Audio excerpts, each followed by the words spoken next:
Okay, I'm mad because that means everything I just fucking said for the past half hour is just gone now. The fuck? And no one in chat told me. You guys could have fucking said something about my mic being off.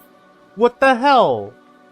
God damn it. Okay, now it's all lost. All of it is just lost because I'm not going to repeat all of it again. Okay, we went through... Look, I just went through, like, what the Abime Series was about and all that. And then, like, some theories for this game where it's like, oh, there are multiple permanent endings. And, like, oh... Like, shit.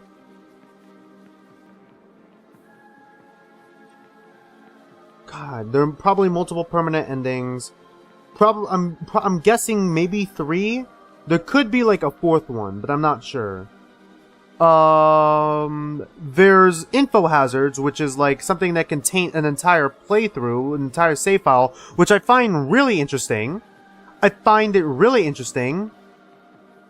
The fact that there are 2 protagonists, I really hope this game leans more into like the zero time dilemma of doing things, where it's like, oh, you just piece together like these different fragments of the timeline because it's like out of order, rather than like the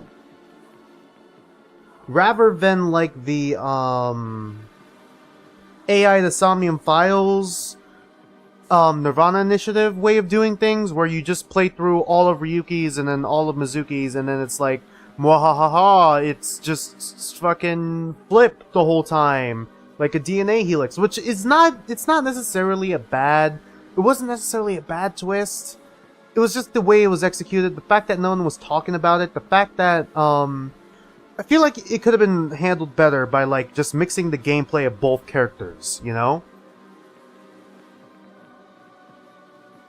I feel like there's more I wanted to say that I've already forgotten. I already know the Birth Me Code characters are coming back. Some of them are coming back, but they're all probably going to be Irene. I was curious to see if, like, the timeline from the failed experiments or the failed death game of Birth Me Codes is going to be affected here, but I don't think that's going to be the case. I'm curious to see who this character is as a protagonist. Or, like, you know, just who this character is in general, because I thought it was going to be like, oh, we're playing as Irene and Zachary, who could have been her brother, I thought, because I heard, like, Irene wanted to save Zachary, but I guess that's not the case, if this is anything to go off of, unless this is, like, a younger version of them, which would mean that this game, The Sight for God, takes place before Head As Code, or Birth Me Code, I mean, because Birth Me Code's like the earliest, if that makes any sense. God, I'm so mad that my mic was off during those 20 minutes when I was fucking talking about all this. Anyways, I have my notebook here to help me get through these puzzles and remember information, alright? Fuck, I'm so angry.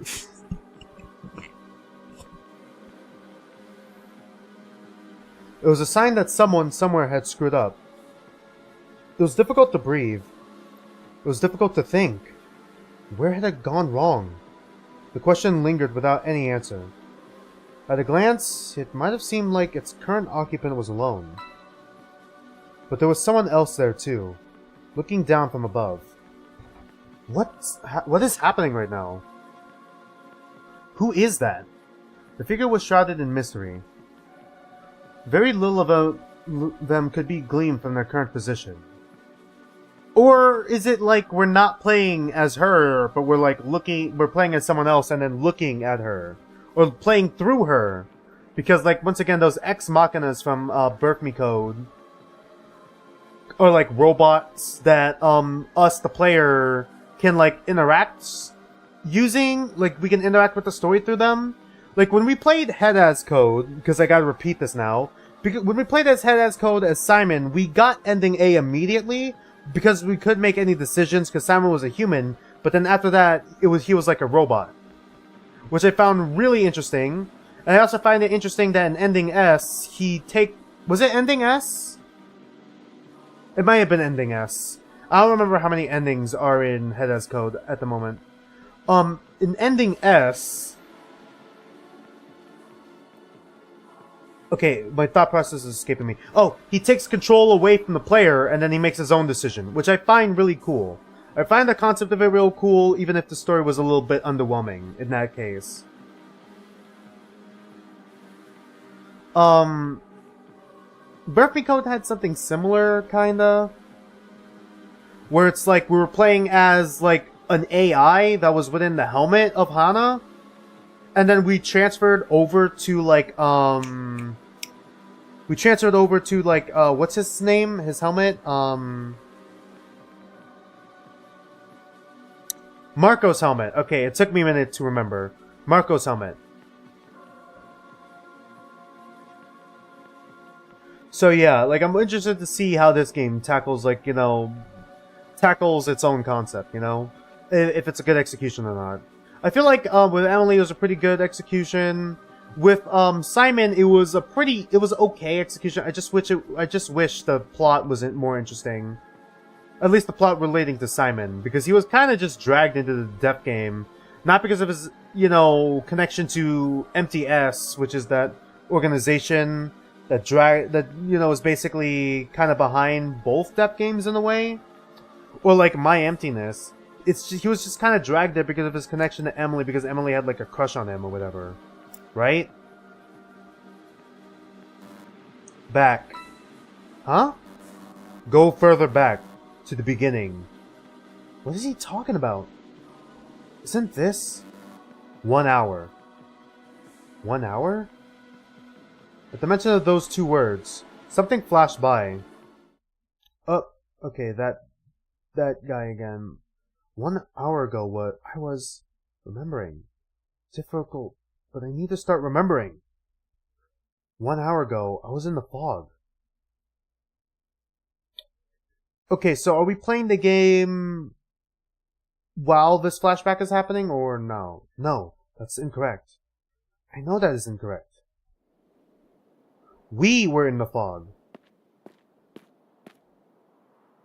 Other than the concern I had over my brother, only one thought floated in my head. I wonder if the brother is like someone else, who we've seen in the previous game. 1 hour. Did Simon ever mention that he had a sister? I just instantly think either Simon or someone from a previous game, because why give that guy a mask if he's not gonna be someone from like a previous game? In about 1 hour, we would... Eh? What would happen in 1 hour? It seemed that I'd forgotten something very important. Okay, are we going to be collecting that information and then coming back here in the flowchart, or what? This wasn't like me. Nina. Who's Nina again? Hey, wait a second. Oh, is that our character? Can you go over the plan again? The only one who spoke was me. Nina Tremblay. 39 years old. How many years has passed between, because I know Emily, as a robot, human thing, ages slower. Way slower. Because she was like an old woman, but like she lived for like 400 years, right? So like... Okay, Nina Tremblay. Is that... Fuck, I gotta Google it. Hopefully I don't spoil myself. It's a demo. They wouldn't go that far back. Right? They wouldn't... Because that name sounds familiar.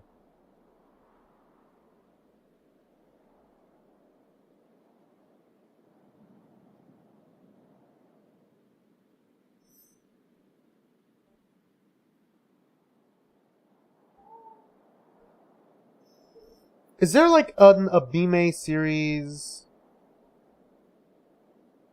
like, character list I can look at? Abime series. No, Abime series.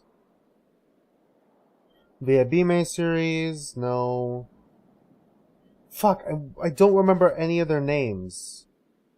Nina Tremblay is probably someone who could have been someone from a previous game, and I wouldn't know. I wouldn't remember. Oh, wait. Could Nina Tremblay possibly be Ira? No, Gola, I mean. Gola. Could it possibly be Gola? I genuinely don't remember. My eyes were brought to the imposing man in front of me. I could hardly see his shape. I squinted to better make out his expression. Seeing how he was glaring at me over his shoulder, I assumed he wasn't happy by this sudden interruption. It was as if he was asking me if I was serious. Yeah, we were about to break into a prison and now you're asking what the plan is? Since I didn't answer his telepathic question, he stopped his lumbering steps and turned around. Oh, hey, is that, okay, I don't know how to pronounce his name. Itini. How did I pronounce his name again? I know he's a character from the previous game. Alright. He was like the sloth character, right? The guy whose sin was sloth. Discordia. I believe. What the fuck happened to you, man? Outside of that, I don't remember how to pronounce his name. It's not too late to back down, even if climbing out will be hard. Yes, I'm very sure. Etienne Schmidt. This is gonna bother me. I have to fucking Google it. Alright. How do you pronounce this guy's name?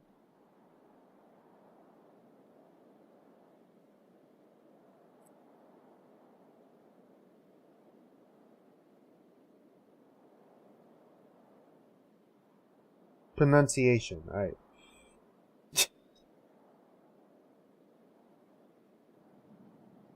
Pronunciation. Oh, right. Whoops. I forgot. My voice is here. Fuck, we gotta go to YouTube. Alright, well, I'll just go back to the stream. You're looking at how to pronounce his name as well as how to say more interesting and confusing names, including French names that they Okay, it's a French name. Okay. The channel. French it is said as Etienne. Etienne Schmidt. Alright, cool. Etienne Schmidt. Uh-oh. Alright, cool. Etienne Schmidt. I'm gonna forget that when we come back to this game, when the full game comes out. I didn't know much about him, other than the fact he's big and smart. And also I gave him Chill's voice in... you know what? I'll probably do the voices when it's not the demo, alright? When we get back to this game and it's not the demo, we'll probably do the voices. He's also the de facto leader of this team. The man called himself a technophysician, whatever that was. I wasn't one to judge a book by its cover. What do you mean? What? Because he's fat? He's not even that fat. What do you mean? He looks like a fucking technophysician, probably. Like he has a fucking robot arm and robot eye. But he seemed focused by my initial impression. Business oriented. Alright, is he actually... I already forgot how to pronounce his fucking name. Shit. I already forgot how to pronounce his name. Etienne. I already forgot how to pronounce it. Shit. God damn it. Etienne. Alright, is he actually Etienne or is he Irene right now? A little cool. However, that coolness was fabricated, yeah? He was acting cool. The complete opposite of the quiet guy next to me. Alex Saville. Apparently, he had been working hard with Etienne for a long time. Are they the same person, technically, because of what Irene did to them?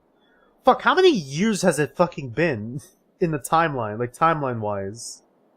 Now that I think about it, because they look way older than their teenage selves. They look like adults. I never got to meet them in person until today. I know this much. The two of them are part of a team they named the Zachary Investigation. Okay, So it's not my emptiness. Okay, so it is Irene, right? Is it actually Irene, or is it like... Are they still Alex and Etine mixed with a little bit of Irene? Because Emily is also a copy of Irene, but also has parts of them within her. So it's like... She's still her own person, right? This is weird. Since I'm an investigator myself, and technically part of this team now, that name seems fair. Okay, so we are probably Gola then. He wasn't trying to be cool like Etine. If I had to describe him in one word, it would have been handsome. Okay, yeah, it's Gola for sure. I know he was some sort of butler.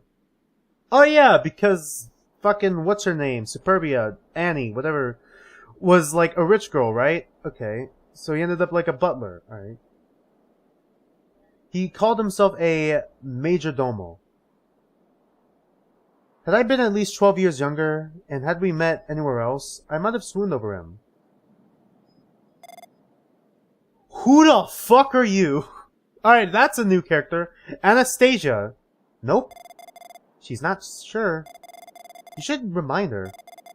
It's a nice thing to do, no? It wouldn't do if she got confused and then spun round and round, round and round and round and round. Okay, are you secretly Nico Hope and then you're just cross-dressing again? It wouldn't do if she spun round and round all day long. And this confusing ball of nonsense was Anastasia Plant. Okay, it can't be. It can't be Nico Hope. Due to her strange but free spirit, she was usually overlooked. Especially at this moment, as the girl had decided to spin in place while she sang those words. Apparently, she's part of the MTS. Okay. Yeah, obviously with the fucking stupid headband with the fucking MTS symbols. Not only was she part of the MTS, but she was the spiritual archbishop. What? I thought, okay, the MTS is a cult, I guess, but as far as I knew, that was the name they gave to a very important job. Seemed celestical. Celestical? Is that how you pronounce it? And yet she was like this. Erratic, impossible to understand, and most of all, extremely dumb. Stupid. At least, if the stories were true. Even if she looks cognitively challenged. Does she? I mean, the headband's kind of stupid, but, like, I wouldn't say she looks stupid. Her heart seems to be in the right place. She's part of a terrorist organization. Laudable, but she... Oh, wait, maybe she's a robot. Okay, hear me out. What if she's a robot, and that's why she's stupid? Like, she's stupid. She's just immature. She just has a glitch going on in her brain or something. Or, like, she's just... Okay, laudable, but it's... Is she going to be a problem here? Okay, there it is. Etine. The Etine these nuts joke is coming back. Here we go. Unreliable as usual, Anastasia. The lady cast an angry glare at the carefree girl. Why did you bring her along on the mission then? Clearly, they didn't see eye to eye. Either way, it doesn't matter. We have no choice, so stop wasting time and explain it to her again. Etine. No last name. From what Etine... Oh my god. Fuck me, man. Told me it wasn't a real name. Really? He, too, didn't know what it was. Not that it really mattered. We all had our secrets. Still, I didn't know what to make of her. Out of everyone, she's the most mysterious member. All 5 of us, along with 2 others, formed the Zachary investigation. We were 7 members in total. Right, okay, yeah, the numbers do track, because Emily, okay, there were like 10 people, I believe, that were involved in Birth Me Code, including Emily, of course, so Okay, so the twins, Gretel and Hannah, okay, they ended up in Head as Code, alright? Along with Emily, so that's 3. Marco, then there's that Mark guy. Okay, I guess that makes... do the numbers track? I think. I think they do, unless there's one I'm just miscounting. I guess it's better this way. But first, Nina? Yes? I have my eye on you. Why? You joined us late. Oh, okay. From my experience, those who join late tend to be the people you have to watch out for. He was probably referring to a certain traitor in his past. Who joined last? Oh yeah! Gretel joined the fucking My Emptiness. And then ended up betraying the organization because she wanted to, like, save her sister. Especially, I feel like she did it especially because, like, one of the characters who we may or may not be playing as right now kind of built a bomb and blew up, like, a part of the school because her father was framed for a murder he didn't commit, for, like, as if that was going to solve anything. Oh yeah, wasn't she, like, a tinkerer or whatever? Too? Maybe that's why there's, like, a massive clock motif. She did have a brother, but I thought the brother was Alex, wasn't it? Like, half-brother? Unless she has, like, an actual brother. I'd read the story as Itain sent in. Swallowing under his scrutiny, I nodded. You know I'm dependable. Yes, I'm aware you're good at managing information. That's precisely why. This is solely to make us waste time, so we'll walk into some sort of trap. You won't live to tell the tale. Are you sure you need to be reminded of this plan? Don't antagonize her. If she forgets and then messes up, it'll be your fault too. I hate when you make sense. I hate when you do anything. Exacerbated, he turned back to me. Okay, let's go over everything again. We're here to free a man called Zachary, and possibly find your brother. Okay, so they're not connected. Alright, they're two different people. Alright. And as we saw from the Steam page, Zachary is indeed here. He's probably a prisoner. Does he have a bunch of fucking watches on his goddamn arm? Like when he had a watch on his wrist? God damn it. I'm not sure how you forgot about this. I didn't forget that part, I can assure you. Good. I don't want you to go insane on me before we even made it to the lobby. I looked around myself. Other than these guys, there was nothing. My surroundings were nothing but a thick, dense fog. I couldn't see any further ahead other than a meter at most. Oh, so are we not seeing anything because there is actually fog here? Or are we not seeing anything because this is a because this is like a flashback and like this would be like spoilers or like she just doesn't remember, foggy memory thing. We're infiltrating Complex 12. The MTS has 39 of these buildings. And most of them are unused or in ruins these days. Oh yeah, wasn't the 39th building... Was it 39? Like, Complex 39 or something? Used for the previous step game? Do you remember which complex we came from?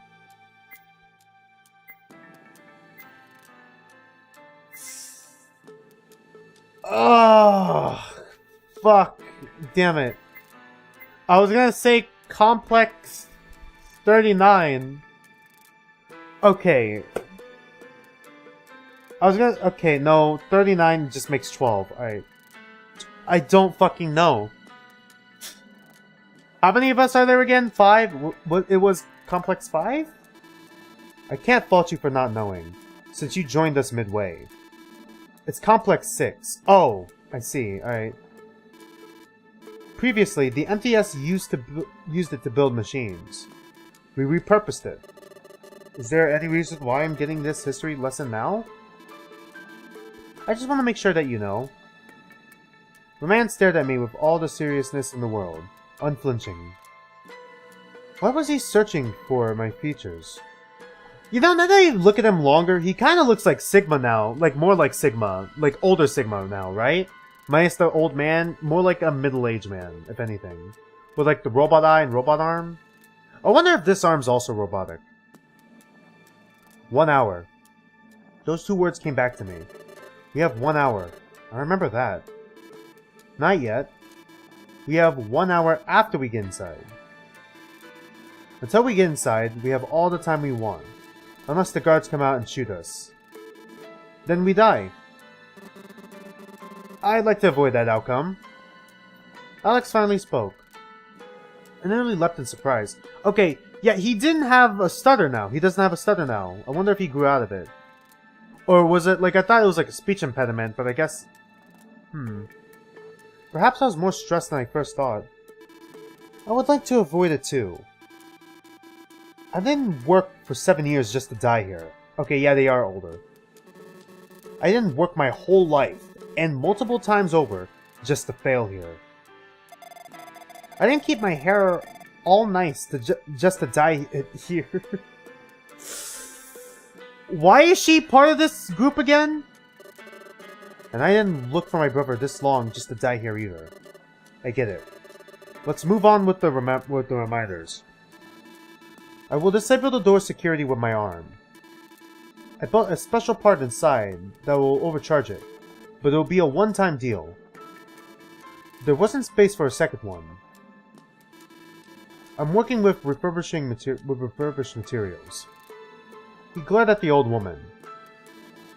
After that happens, the doors will unlock and recognize us when we come near. We'll be able to enter. Outside, this dense fog is our biggest ally. Okay, so the fog does exist. Inside, we won't have it, and I expect a lot of people. He exposed some of the items he brought with him. Guns. I like to avoid killing them if necessary, but... It's quite hilarious you would say that. Yeah, considering the fact that you had, like, a gun multiple times in the fucking previous game. I fucking remember. I remember that. Alex has a gold tooth now. I don't think he had it before. Shut up. We're just here to get Zachary out. Not wipe out the place. If there are people, then we can subdue them. However, it's possible there may be nobody inside. If there's no one, that's actually really bad. Why? It means they'll know we're coming. I looked at Itine, who didn't even move or change expressions at this idea. She approved of his theory. Nobody should know, but it's possible the MTS already knows we're coming. If they somehow learned we're on our way, we really need to be on the defensive at all times. Regardless, once the people in the entrance hall have been subdued, we can proceed with the next part. And the next part is the infiltration, right? It's not enough just to enter. We also have to get to the prison. Remember, this is the entrance hall, not our destination. To help us, I've managed to obtain a copy of the plans for this place. Anastasia seemed chipper now that this came to light. It's all thanks to your beloved, favorite, most amazing, ultimate, shining, omega, double, triple, quadruple, infinite tuple, Agent of Doom.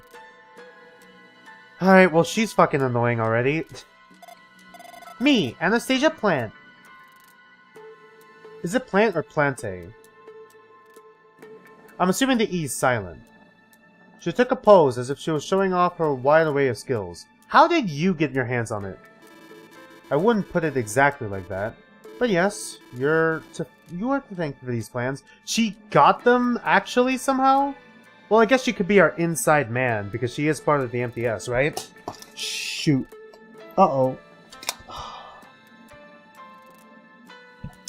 Uh-oh, hold on. Something just fell. I need to grab it.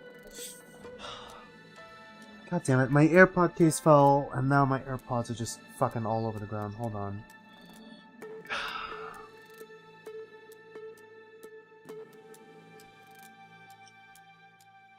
There we go. Alright, let's continue. Sorry, I got a little distracted there for a minute. He thrust them in my face so I'd have a good look at them. The others were already familiar with them. Fuck, I can't wait to see how the game fucking pulls the wool out under our eyes. Like, mwahaha, this is not actually what it looks like. This is not actually what the complex looks like. It looks like this, actually. Imagine if it was somehow one complex, because this is, like, symmetrical, almost, right? No, that'd be dumb. Okay, it's not as symmetrical as I thought it was. Fuck, this looks complicated. I hope I don't need to remember this. Okay, so this goes into here. Shit. This goes into here. That goes into here. Alright. This leads to the right. This leads to here, somehow. Maybe through the black staircase, maybe? Okay, this is probably like multiple floors, right? How does this lead to there?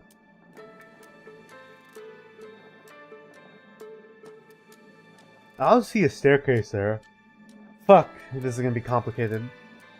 This is the overall view of the prison. As you can tell, it has 6 main sections. Of course it does. The one at the bottom is the entrance hall. Then there's the octagonal room and 4 towers. The octagonal room is also a tower in the middle. The MTS really seems like building towers. Anyway, this is where we'll begin. I'm sorry. The MTS really likes to build towers, huh? Anyway, this is where we'll begin. The entrance hall, or the lobby if you prefer. How the fuck are we gonna get to the prison itself? We'll move in from the front door. Alright? Where's the 6th one of us? With a little bit of luck, the explosion of the front door will throw the complex into chaos. We'll slip in, then. In the event it doesn't, we should still be fine. The researchers shouldn't be armed or anything. Okay, they're researchers. So it's a researcher-prisoner sort of thing. Isn't there supposed to be a 6th person? Our goal is simple. The door leading directly into the octagonal room. That's where the prison is. Kind of. Unless it's Mark. Unless it's Mark and we're playing as Mark's sister somehow. Maybe Mark's the prisoner. The prison should be somewhere on our left after entering. But while these plans don't show it, the prison has multiple cells set up over 3 floors. We'll check them all. Zachary should be in here. And with some more luck, your brother too. And if he isn't, then he might be in another prison within this complex. Do you remember when I said kind of? I'll get back to that later. I wonder if Zachary is probably going to be the 6th member of this cast. Our priority is to get Zachary regardless. When that's done, we're retracing our steps. At this point in time, whether or not, your job will be done. Now hold on, I don't intend to leave without him. It won't be an issue if we found him already. But either way, the next part is not for you. I know you want to do it yourself, but I need to hold you back and go with the others. On the way out, I'll stay behind briefly. There's a good reason for that. While you guys leave, I'll make my move to Tower 1. It's on the bottom left. There should be some people in there. Okay, there they are. Namely, the other members of the Zachary investigation. Annie and Marco. Marco! Yes! Hey, everybody! God, I really want to do his voice. I can't wait for the full game to come out. I really want to do the fucking Marco voice again. Oh, man. And that's not all. Are they also in prison, or are they just infiltrating the place? According to the last report received from Marco 1 week ago, he was planning to make his move today. He said that around 1 hour after we enter, he'd be behind this door. I wonder why Marco's part of this organization. I don't know if his plans changed since then. Since then, it's been radio silence. We have no choice but to check if they'll be there. And if that's not all, either. They might have freed others too. Annie and Marco's job was to infiltrate this place. They're supposed to assist us with the escape. It's not unthinkable they have found others who seek to escape. Seek a way out. If I can, I'll get them out of here. The door will be locked, so I'll deal with that too. What happens if you take too long? I'm not worried. If that goes wrong, I can detonate my arm. You can what? My arm. The robotic one. It can explode. No shit. I hope the robotic arm is the only one that explodes and not the other arm. Yeah, wouldn't you be in the blast radius of the exploding arm, though? Oh, hey, non-entity. We're playing, the final game in the Abime series, which is inspired by Zeroscape. Decide for God. I played Head as Code and Birth Me Code already. Can't wait to see where this game goes. I'm probably not going to do voices tonight because, this is only the demo, and I'm probably going to have to redo this part in, like, when the full game comes out. Not sure how long this demo is going to be, though. I'm assuming an hour and a half, maybe 2 hours? Maybe one puzzle. I'm not sure. Okay, shut up and let me finish now. That should be enough to disable the door and free them.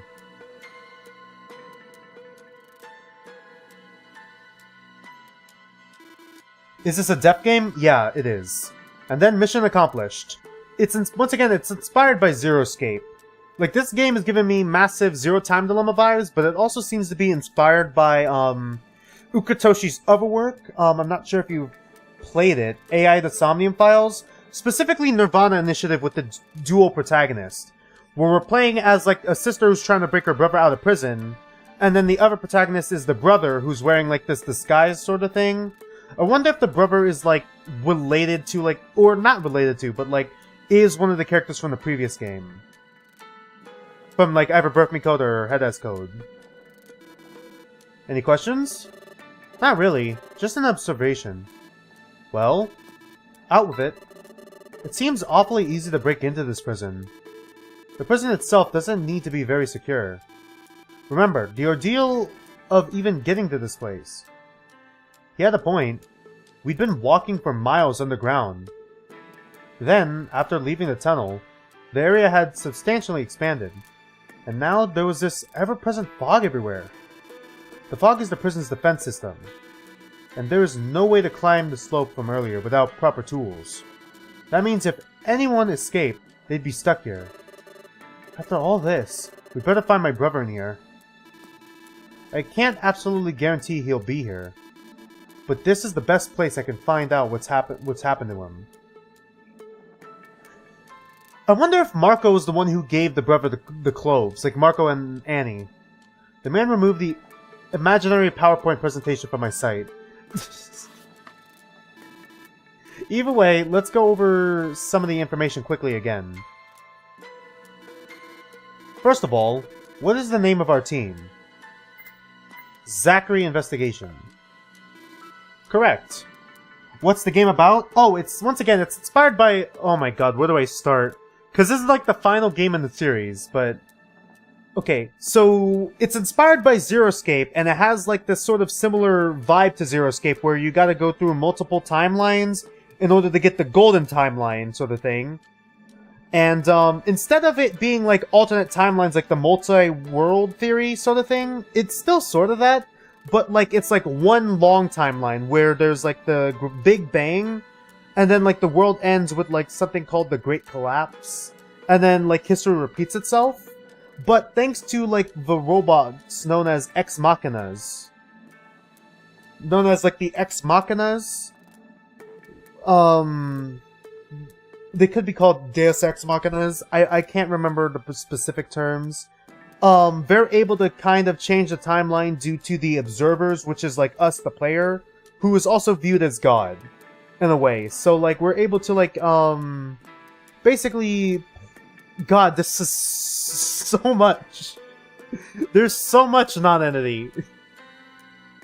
This is like technically, chronologically speaking, the second game in the series, and you see this guy Itin, I already forgot how to pronounce his name, is not even Itin anymore because of Birth Me Code. Because, like, Birth Me Code's plot is basically, how it ends is, like, all the characters, not all of them, but, like, most of them, had their personalities overwritten by, like, the mastermind of that death game, where they basically put an AI version of them into all of them. And even though there's still some semblance of, like, Itin and Itin's, like, you know, personality, he's technically not the Itin from that game. He's kind of Irene as well. God, this game is a wild ride. It's like trying to describe the plot of Zero Escape. Especially since it's been so long. Right now, we're playing as Nina, who joined up with the Zachary investigation, where the Zachary investigation's goal is to find Zachary and break him out of prison, and then our goal is to find our brother and break him out of prison. Who, like, Zachary and the brother aren't the same people. And that's basically, like, the plot of this right now. And we're gonna be trapped into a death game somehow. We're here to save Zachary. Correct. We're here to save Zachary. Wait. Before we continue with the questioning, what does Zachary even look like? We don't know.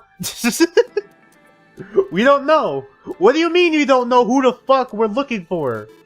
We can only assume. We may not even fucking break Zachary out. Itin? Do you know? It's been a long time since they were locked up in here. Sadly, I wish I knew. I wish I knew. What do you mean you fucking forgot? What do you mean you don't know who the person we're looking for is? Are we even going to break Zachary out? The person we may be breaking out may not even be Zachary. Sadly, I wish I knew. But all I have are bits and pieces that are all huge contradictions. All that I know is that Zachary used to work for the MTS too. Oh yeah, there's also a terrorist religious organization known as MTS. And it's also connected to My Emptiness, which is like a bunch of high schoolers who have a connection to the MTS via Annie because her parents are rich. And then, like, Annie also, like, sells, like, along with, like, Alex, sold, like, this fucking hallucinogenic drug that is basically... Fuck, dude, this game is just... The game's plot is all over the place. How do I even summarize all this? There's a good chance he won't be the only prisoner. If we should try to save them all, but prioritize Zachary. So basically, nobody is... So Zachary is who they... yeah, nobody is who they say they are, yeah. Except for Itin. Except Itin is not even her real name. It's a fake name. It's an alias. Some of them have been MTS experiments, while others know too much. Or they're more useful alive than dead. Okay. Next question then. When we make it to the doors, I'll unlock them. How much time will we have when that is done? 1 hour. About 1 hour. Yes. The about is important too, because I think we might have a little bit more time than that. The 1 hour time limit is just to be safe. During this 1 hour limit, what will we do? Massacre everyone inside, have a nice cup of tea, infiltrate the octagonal room. I kinda wanna do the joke. We'll do the joke ones later. Infiltrate the octagonal room. That's correct. The octagonal room. Fuck, I pronounced it wrong. God damn it, my inner Hajime is coming out where I don't know what a fucking octagon is. The octagonal room is where the prison is, and where Zachary is. Now, what will happen if we fail? We die. That's the best case scenario. I don't know how quickly the MTS reacts to a team breaking into one of their prisons. The prison is currently the least manned it's ever been. Still, if the hour is up, we have to run away. Especially if you see the moon guard. A moon guard. What the fuck is a moon guard? Miracle Moon? You'll recognize them by the outfit they wear. It's like Itin's outfit, but instead of green, it's red. Of course it is, because why not? They are immensely dangerous, and the suit they have is made of an advanced alloy. Can't we just aim for the fucking head then? Unless they have helmets, in which case, okay, we might be a little screwed. Got it? If they come, you'll probably die, so run away before then. I looked at time. She didn't really have the physique to run away. If we fail, Alex will grab me and carry me. No worries. It's like she read our mind. However, if carrying me slows him down too much, he will kill me. She spoke those words as if this was nothing big. I felt something sink in my stomach. How could I even consider going along with this? Because, girl, you cannot... Sorry, why did I say it like that? Because, girl, you cannot fathom the organization we're going up against. Having been a part of it for years, I can tell you that whatever hell you think awaits me after death is nothing. She clenched her teeth. It's nothing compared to what the MTS will do. If Alex kills me, he will behead me and take my head with him. Oh yeah, because of the head as code thing. Oh yeah, because Simon was brought back to life because, like... Okay, now I remember the first game, because, like, Simon was beheaded. Like, or the protagonist in the first game was beheaded, and then Emily used the brain cells in his head to basically make a robot copy of him. Okay, that makes sense. That makes sense. Okay, I was like, that's a weird decision. And I'm like, oh yeah, because of head as code. I don't really want to do it, but I also don't want to leave anything up to serendipity for the MTS. Yeah, that's Irene for sure. That's Irene's personality for sure, because I don't fucking think Alex would be able to use a word like serendipity. If the head isn't with me, then I'm not leaving until I get it back. Don't worry though. I'm as strong as an ox, so this mercy kill won't come to pass. The MTS could easily reconstruct Irene with her head if it's left behind. Yeah, true. With Simon, if they get access to her head, they'll know absolutely everything we've been up to. Which includes your involvement. He pointed straight at me. If that happens, they'll catch you. You will die and become a part of their research. All hopes of finding your brother? Atine did a movement with his hands that vaguely resembled an explosion. Maybe even worse. Maybe you'll be reprogrammed to help find your brother, if they don't have him. Maybe you'll become your brother. Ooh, that's yikes. Oh man, okay, that hits different after playing Head as Code. Okay, spoiler alert for Head as Code non-entity. Go ahead and watch my stream, or better yet, like, play the game. My Head as Code stream. You might want to mute me for the next 10 seconds if you don't know. But, I mean, I already spoiled it. I kind of already spoiled it. But yeah, for Head as Code, the character known as Jay, also known as Jasmine, wasn't actually the Jasmine that Simon knew from, like, when he was younger or whatever, from his college years when he was younger. Or how long did he know Jasmine anyways? I don't know. It wasn't like the Jasmine that Simon knew. It was actually Hannah, who was like, actually another character in that game, and then the Hannah in that game was like a robot clone sort of thing. So yeah, it's not exactly under the MTS to do experiments where they turn someone into someone else. And no, this isn't a good thing. Don't go full Brocon on me. Really? I had no idea what he meant by that. Despite that, I understood the strong imagery he was painting. Do you understand why we're ready to submit ourselves to these atrocities now? I couldn't stop my arm from shaking until I grabbed it with my other hand. Yes, I would strongly prefer to come out of this alive. The man noticed my gaze, furtively seeking out my hand. On it was a ring. Our hand? You knew the risk. Oh wait, it was his... No, it's our hand. Fuck, wait. You knew the risk. We have no time for second guessing. Forward now. I only now notice that he has, like, brass knuckles in his pocket. Forward! Forward. For the future when none may tread. Like in the game. Forward! Oh boy. Anastasia's a new character, by the way. I don't know how the fuck she's involved in all this. Unless Anastasia is secretly Nico Hope, but older and also padded chest. But yeah. Who's Ward? After all this, the team set back in motion. The thickness of the fog made it difficult to breathe. We kept traveling in silence. This was as good a moment as any for introspection.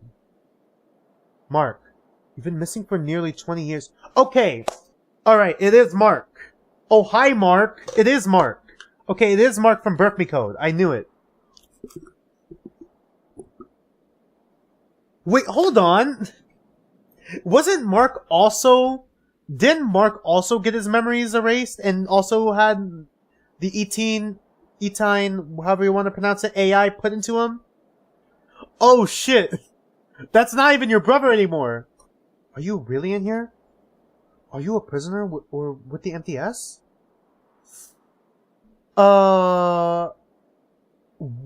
Okay, so Nina... Didn't he have multiple sisters? Okay, is Nina part of the MTS too, or not? Both cases seem terrible for you, but don't worry. Big Sister is coming to save you. At this point, I'm hardly a big sister anymore, but I want to do what I still can. I want to return home, to reunite with everyone. All your sisters are waiting for you. After this, I can shed everything and return to where I should be. I became an investigator solely for this. I wanted to write novels, but I didn't feel like I had the right to live my life the way I wanted after failing them. Private investigation had been my sole recourse to find them someday. It took so long, but I finally found the Zachary investigation. And now, I don't want to leave until everything is resolved. Wait, does that mean we're playing as Mark in the other timeline? In the middle of my thoughts, I didn't notice everyone had stopped moving until I almost bumped into Etienne's back. Looking around from behind him, I could see what we were looking for. It was a set of 2 large, solid doors. This was it. This was Complex 12. Wait. This is a castle? They really like to make these places varied. The one who built it probably thought it would be fun. Did it for the lols, Lamayo. Fucking made our complex prison research facility look like a fucking medieval castle with high-tech doors. For the lols, Lamayo. Alright. I looked at the framing of those high-tech doors. The walls were thick bricks, reminiscent of a medieval castle. The whole thing felt so jarring. Wasn't it supposed to be a prison? Or some sort of lab? I was taken back to reality when Etienne moved forward to set his plan in motion. I looked around at the others, and my eyes met Etienne's. So, we're just supposed to watch him do his thing? Yes. It won't take long. I awkwardly stood there, surrounded by all these strange people. Fucking, how did I get into this mess? Like, we got a fucking old woman in a fucking Tron-esque suit wearing a science coat over it. Fucking Sigma, but overweight, middle-aged, going through a midlife crisis. Fucking buff, stupid butler guy.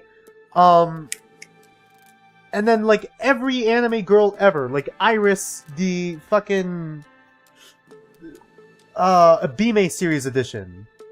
Out of all of them, I was certainly the most normal one. Yeah? The others were quite a quartet. The old scientist, the eccentric Dix, the buff majordomo, and the half-cyborg man. Meanwhile, I was just an investigator with a neat coat. It's hard not to feel overwhelmed by all this. While we were waiting, Anastasia sauntered around Etienne and got in the way a few times, delaying the process. Fuck's sake! She couldn't stand still, even if someone scolded her. Away from those two, I said my concerns aloud. If he messes up, it won't be funny. Shouldn't she leave him alone? No use trying to reason with her. Yeah, just as I thought, I have a cut on my leg. God damn it. No use trying to reason with her. She's like this all the time. Anastasia operates on different terms than us. Talk about an edge case. Why did you bring her along? She insisted. Why did you just not say no? Why didn't you just say no? And her logic was sound, for once. Was it? I know it's as surprising to me as it is to you. She said something along the lines of, oh, or is she a robot once again? Because she's a part of the MTS in the current year. She might see things we won't. I've left the MTS over 7 years ago. I figure things have changed a little. Speaking of your departure, I noticed you don't seem like her. Did she kick you out or something? I suppose it is due to the fact she occupies the post of Spiritual Archbishop. It used to be my job when I was with them. Really? Okay, are you also part robot? But no, back then, I vastly outranked her. I don't get it. From what I was told by a team, the branches have these leaders, these archbishops. Sin Archbishops ReZero. Is that actually kind of like the thing they're going for? They're important, right? How is she one of them? I don't know. Maybe when I left, I took enough stuff with me that they grew desperate. Or maybe they didn't care about that branch anymore. Alex was jittery, clearly impatient. I couldn't blame him. I was also growing impatient. I might have a guess about what happened.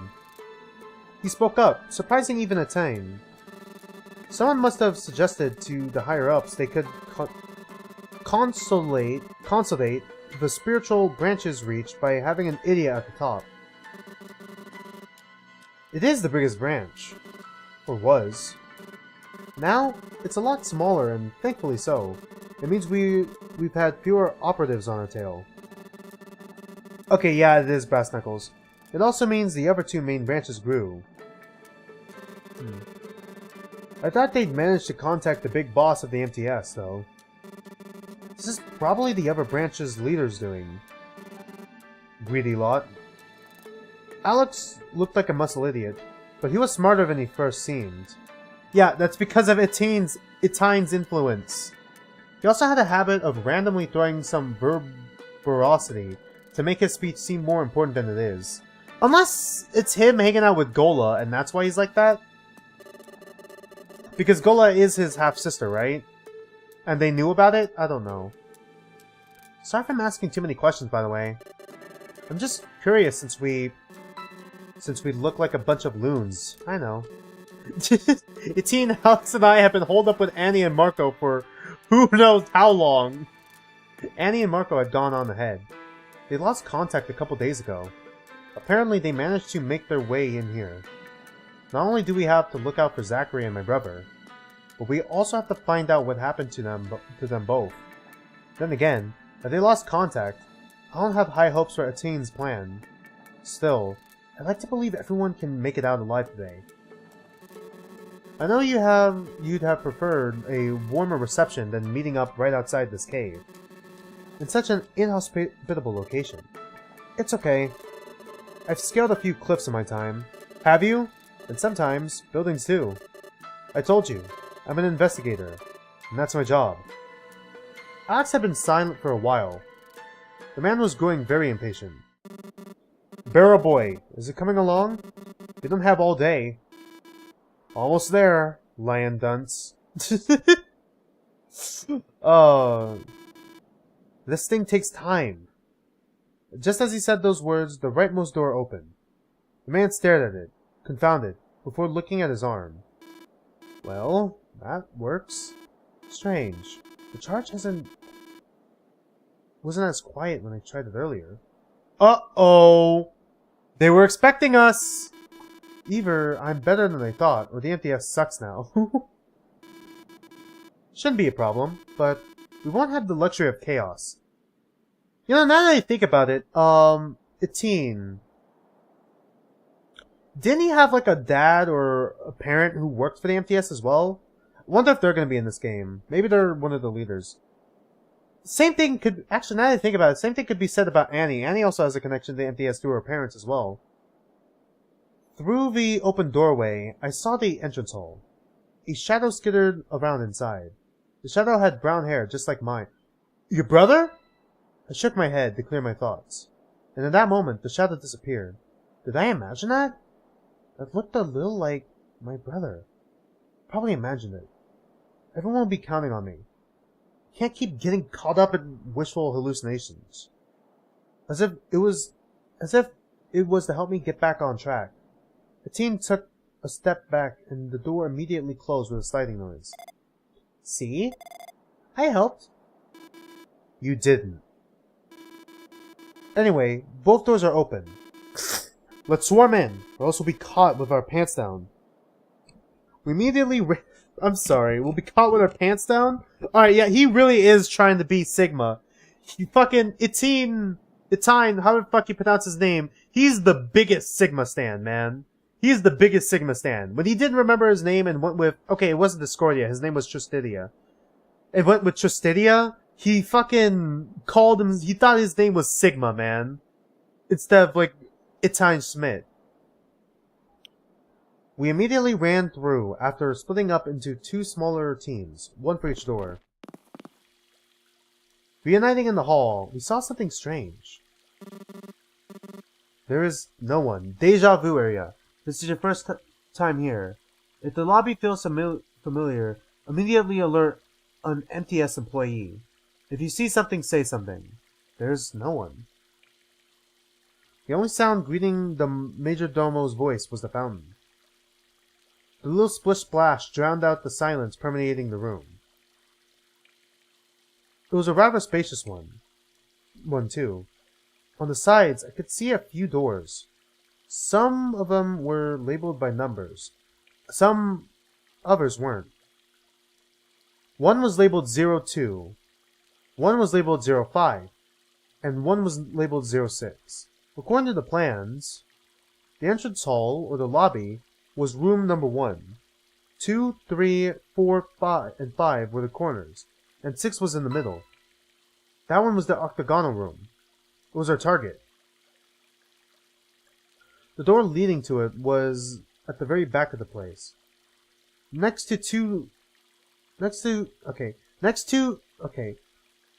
Fuck, I can't read. The door leading to it was at the very back of the place. Next to two other doors leading to smaller rooms. Sorry, it's the fact that it's 2-2. Those were taller, no labels. On the other side, opposite to those doors, was a counter. That must be where they greeted visitors. They probably don't have many. Yeah, in the fucking underground? I expected a glass window above the counter, but instead, there was a metal plate covering the space. Huh? Did they close the shutters? Worrying. This is the worst case scenario. I think they know we're here. They know? They know! We can't stay here. No, wait. We still have a job to do. Let's only run if it's clear we can't get it done. I think it is strange. If they knew we were coming, why haven't they stopped us yet? Maybe they're unsure of how to proceed. That's probably wishful thinking.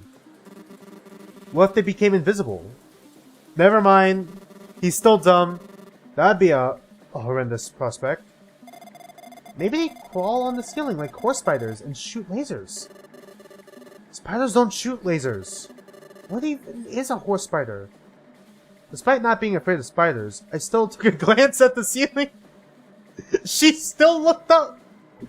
No ceiling crawlies were coming for us. Oh boy. I think there's a much simpler explanation. I wanted to show that they hadn't brought me for nothing. I pointed at my wrist, which only served to confuse the team. Oh, sorry. It's on the back of your glove. Not on your wrist. Look at the time. It's noon. They're on lunch break.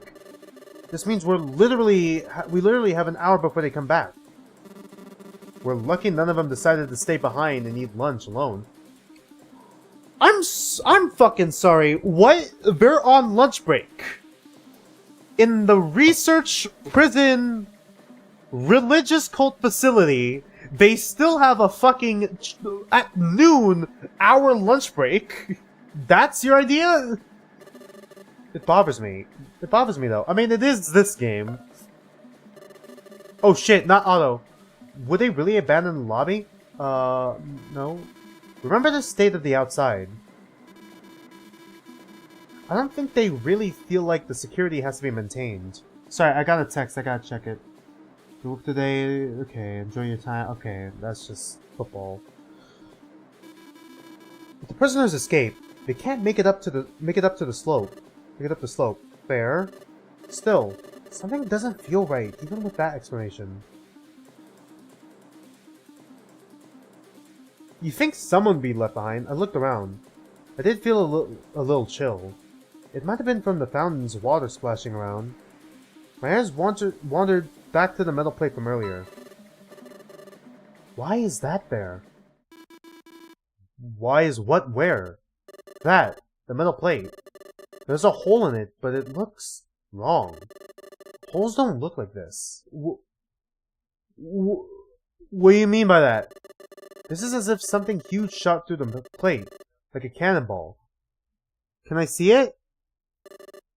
However, I can't fucking see it. However, that's not all. Look at what's behind the hole. Can you see the surface from here? Italian frowned. Somehow the metal plate looks like it was punched out from the inside. Oh, okay, that makes sense. Maybe we'll learn that in the brother story, Mark's story. Yet, the glass window is intact. Do you see the problem? I have several hypotheses, but I think the most logical one... Italian interrupts him. It was prepared this way. There's no other way. This plate normally retracts into the ceiling. It's like a shutter supposed to close when a threat's coming. Right. So if it was closed before we arrived, it's because they knew we would be we would be here. However, it can't slide up to the ceiling if there's a hole there due to the way it pokes out around it. I wonder... Okay, it may not necessarily be happening at the same time. I wonder if there's going to be a big twist where it's like, oh, it was happening an hour before. Like our brother was working on his escape an hour before, and now we were working an hour later, if that makes any sense. Which means... it must have been recent. They closed the shutters, punched a hole through, and then... wait, no. The glass window is untouched. You're right. How does that make sense? You're all confusing. It doesn't make any sense. We have to search now. If we're wasting too much time, you'll all... Anastasia followed up on those words with a worried sniffle. Yes, she's silly, but her heart really is in the right place. Is it? But even though she wasn't making any more sense than usual, she was right. We were already wasting precious minutes. The fact that it had been prepared or not was not the most important part. What was important was making the most of our limited time. Everyone split up remarkably quickly. I looked back at my belongings. All I had was my shoulder bag, and inside was my lunch. Why? I know, it was silly to carry my lunch here. Yeah? Yeah? Why the like, we're gonna break into a research, religious cult, terrorist organization prison. We're gonna break into that while carrying our fucking lunch. Were we gonna go on lunch break with them? But when I grow hungry, I wouldn't find it so silly. And yet, we didn't have any time for that. Why the fuck would you bring your lunch? Let's eat later. Right now, it's too dangerous. Yes, you're right. Did she read our mind or no? Or did we, like, say it out loud? Only looking around the room doesn't waste much time. That means as long as we're not searching anything, it's fine. If you look at something closely, it might take a minute. That's why you should only get closer to things you really want to look at. The time limit is no joke. If the hour goes by, we'll have lost. Like the game. Which I just lost, by the way. Motherfucker! How dare you, Anastasia? Okay, worst girl. Fucking throw her in the garbage. Haha. Looking around. No time loss. Looking at objects? Time loss. 1 minute goes by every search. Got it? Let's have fun. What is she even talking about? Okay. Is she trying to teach me how this is going to work? Like a tutorial? Oh my god, another fourth wall break. Is she talking to us, the player? I looked around for the others after disregarding her usual strange behavior. The kid was in the back of the room, near the big door labeled with a 6. Alex was near the fountain, and Itang was sitting next to a door. Anastasia was still hanging around the very entrance of this room, same as me. There were a few objects of note I could investigate here, but I wasn't sure if I should stick around these doors too much. Alright, Nina. It's time. Show that your investigation prowess isn't just a myth, it saved your brother. All the strange things here will surely have an explanation later. For now, we have to get into that room. Time is ticking. Right? Alone.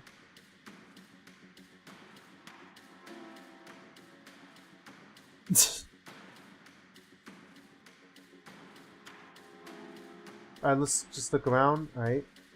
5.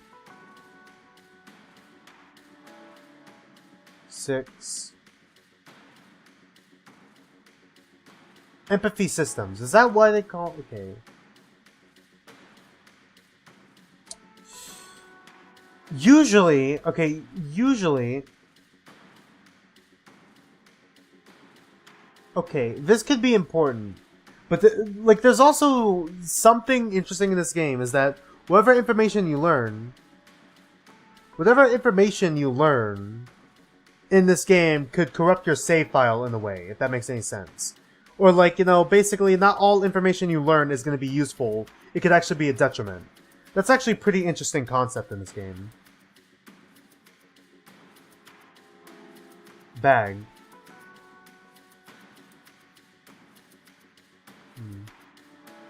My god, there's so much shit to search in here. God damn it. Alright, let's look at the hole first, I guess.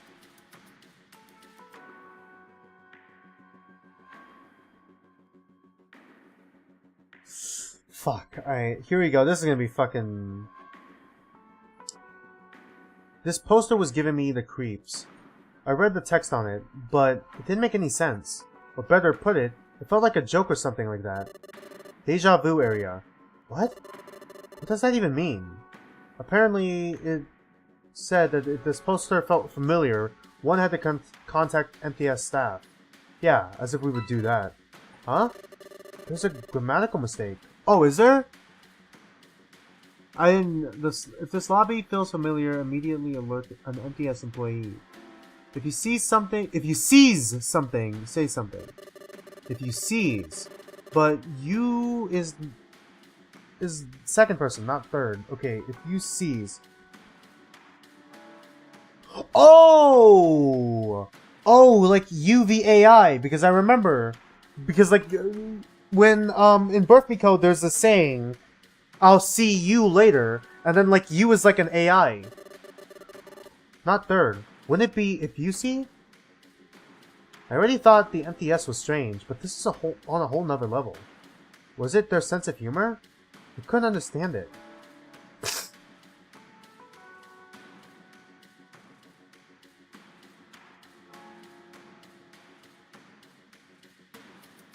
God, this is gonna be difficult. Okay, there's for sure something important in here, right? The hole was too small for my body to fit through. Shame. That briefcase looked mighty tempting. Only I could walk through the walls. Disappear and fly. It's much more unique than the other guy. Alas, that's not my power. I figured it contained something important. I needed to get my hands on it sooner or later.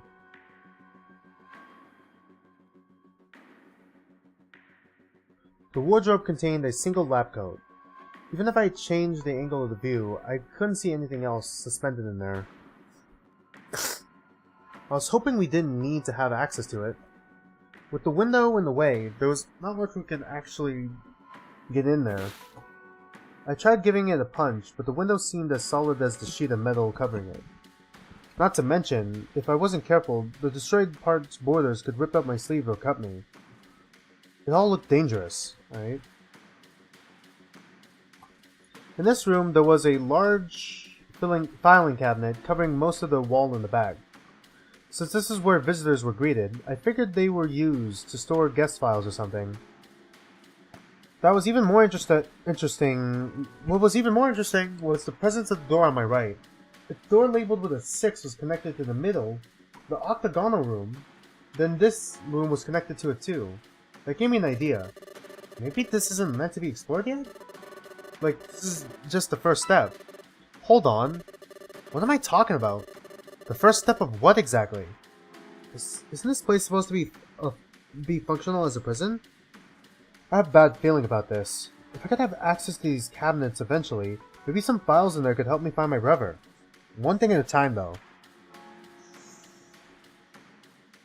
Okay.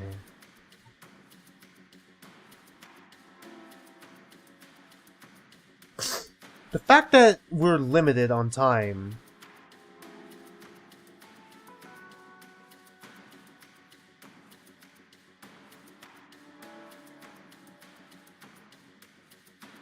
I unzipped the largest of the backpack pockets. Then I looked inside, but the pocket did not contain any— Fuck! Can I get my minute back? I took a search to the next level by thrusting my hand inside. My sight could be betrayed, but not my touch.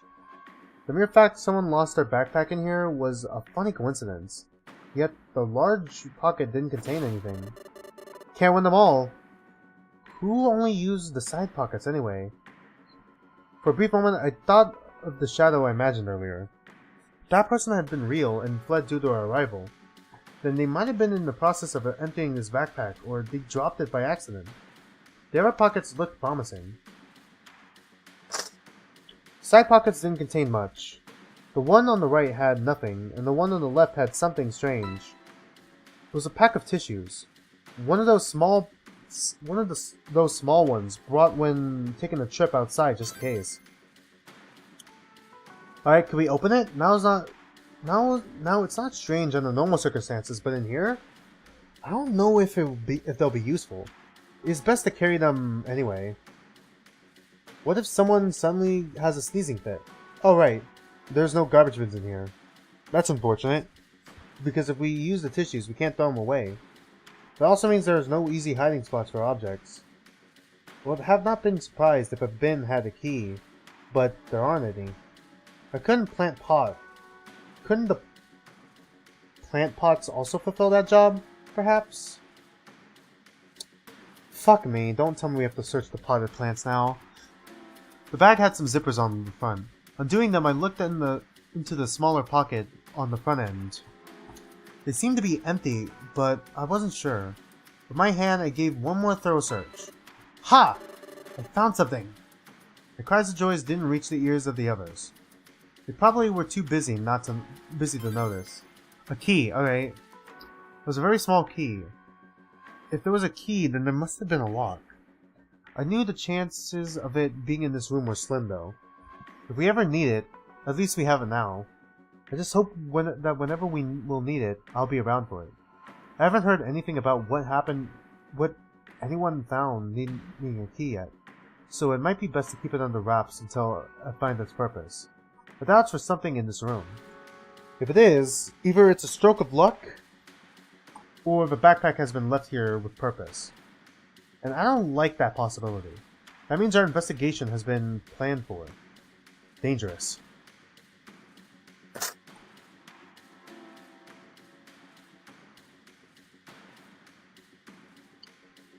This corner of the room didn't have much, but I spied an electrical box to my left.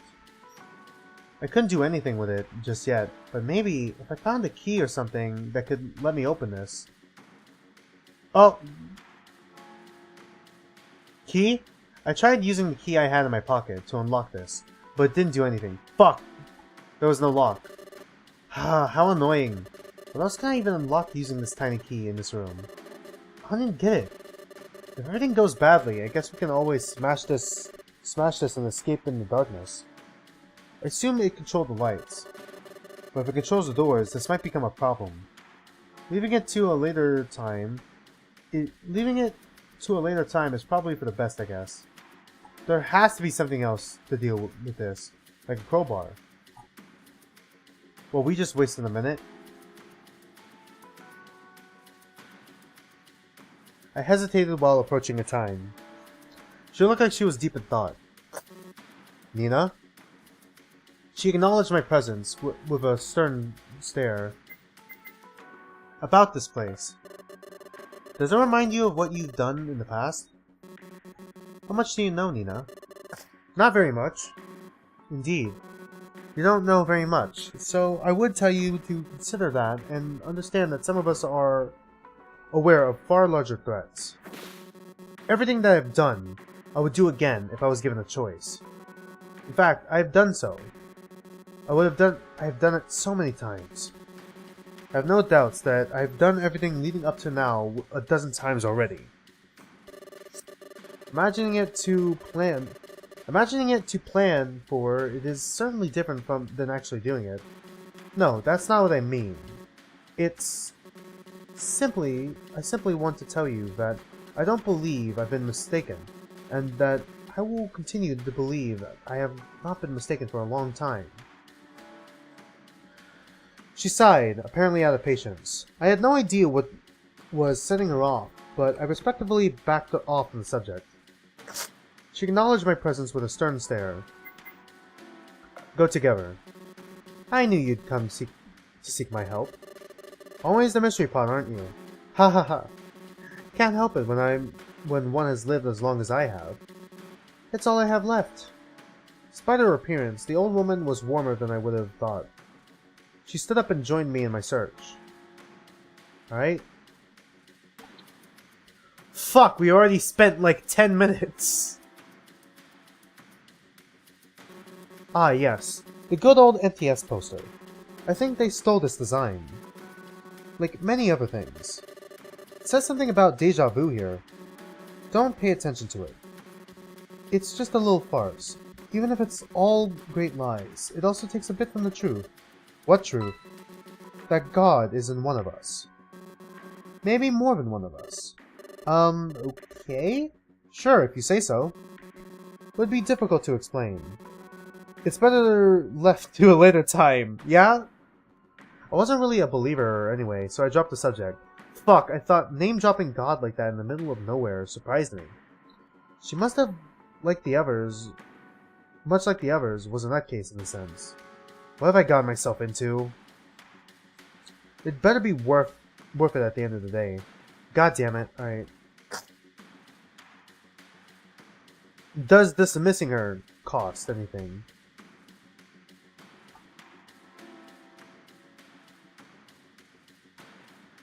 The corpulent man was looking into his biomechanical arm when I came up to him. He closed the panel and moved his fingers a bit. If you need my help, let's go. The teen watched me with his lone eye. I don't think I need to ask what you're doing. That's gonna waste a minute. You want to team up with me to look around the room? Yes, that's the case. I think your eye might help the search better than mine. Just don't rely on me completely. Who knows if she's ever going to come back. The man cast a glare at the old woman from afar. I couldn't understand what he was implying. The time was right there. Oh, you mean Emily? Was there some sort of animosity between them? Yeah?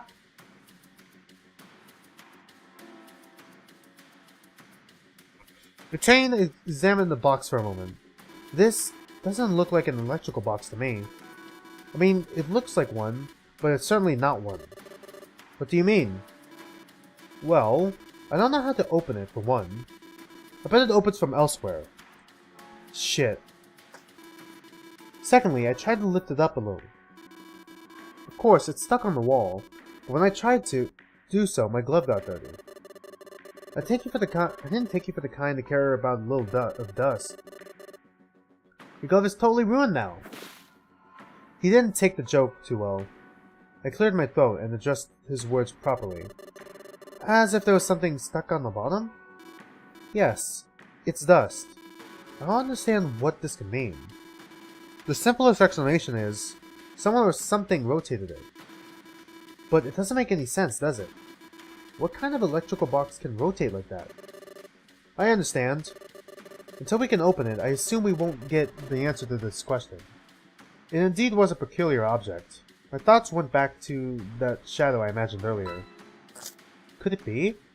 No, that was too far-fetched. If it truly had been my brother, he'd come with us. I wonder if the first timeline should be like our throwaway timeline. The man was sitting on the bench, contemplating his hands. When I approached him, he lifted his head up. Hey, Nina. Don't let the atmosphere get at you. Let's converse. Alex flashed me a golden smile. What are you thinking about? Might as well. Oh, all sorts of things. We remained vague on the subject. Maybe I had to get him to tag along for a while so he'd spill the beans? Like what? Like what I'll do once we finish here. I am ill-prepared for the future. He didn't elaborate. I didn't feel like it was my right to intrude further. Alex flashed me a golden smile. Okay, it doesn't cost a minute. Fuck! You want to go with me, huh? Sorry, but I'm married now. Okay, yeah. To Annie? No, you're not. I'm actually married, and you know this. Oh, we are? Oh yeah, we are. Okay, so our character is. Haha. Can't blame a guy for delining his territory. Wedding schmedding. I still call her my betrothed. There you go again with your big words. Maybe you should focus on searching instead of trying to show off. Alright. Sorry, sis. And I'm not your sister either, you know. Not that I mind being everyone's big sister, but... I know. It's just, a term of endearment. Don't think too hard on it. We set off together before he pulled out his mental thesaurus again. Where the fuck did she go? Okay, well... Oh! They can move to different places!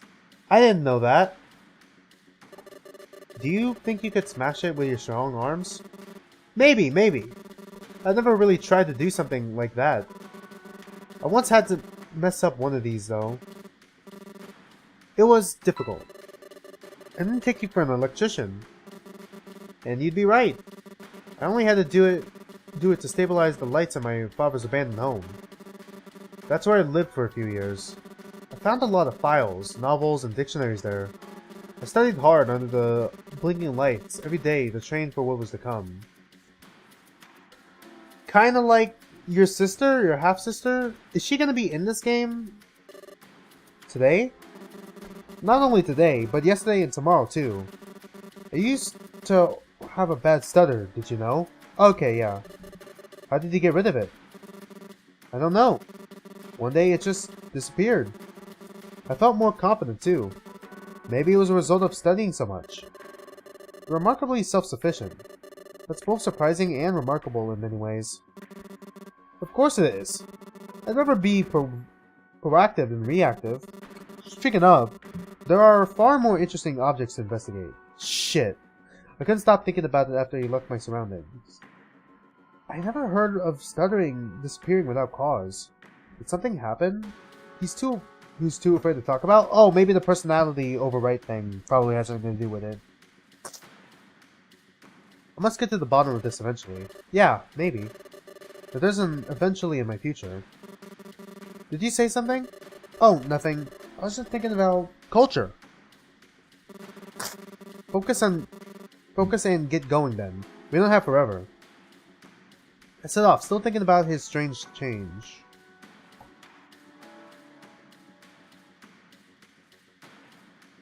The girl was wearing a happy, bright smile on her face. She was also looking directly at the energy pillars. The girl didn't seem inconvenienced by the horribly bright lights on her face. I had to distract her before the sun became permanently etched into her gaze. Talk about family? How goes your family? I asked about anything random I could find to distract her from the pillar of energy. They're dead! Oh, I'm sorry. It's okay. They never really cared about me anyway. Ouch, that's even worse. That was even worse. I didn't know what to say, so I changed the subject. God, awkward. I had to distract her before the sun permanently... Okay, yeah. Go together. Amazing! She was still staring at the energy pillar. What I said went right through into one ear and out the other. Ahem, Anastasia? Let's go search the room together. Amazing! I was about to wave at her face, but she suddenly turned around, stood up and grabbed my arm and pulled me away from the bench. Seems like she heard, at least. What a whiplash at the end, though.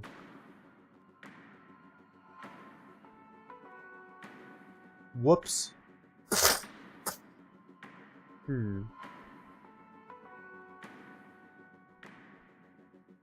I had to spend an entire minute holding Anastasia back from the fountain because this dumb child was trying to splash the water. Not only would that have made everything and myself wet, but it would have left traces of our passage. Since we were trying to go undercover, I had to stop her. Damn it.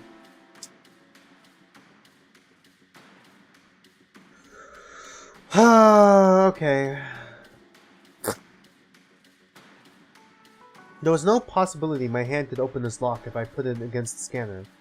Absolutely none. I was tempted though.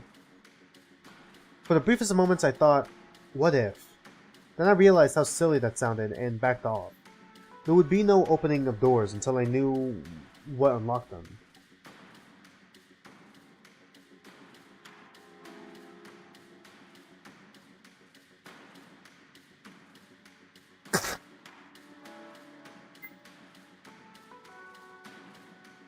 You can really just talk about whatever with her, huh? This time she didn't even say... Okay, yeah. She didn't even say anything. She immediately turned around, stood up, and pulled my arm and lead me elsewhere. There was nothing else to do with this for now. Damn it. The man was looking into his biometer. Okay, yeah. If you need my help, let's go. The teen watched me with his lone eye.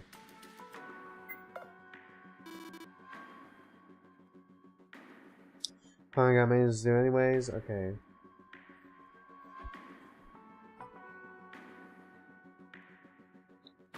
I'm trying to think this through right now.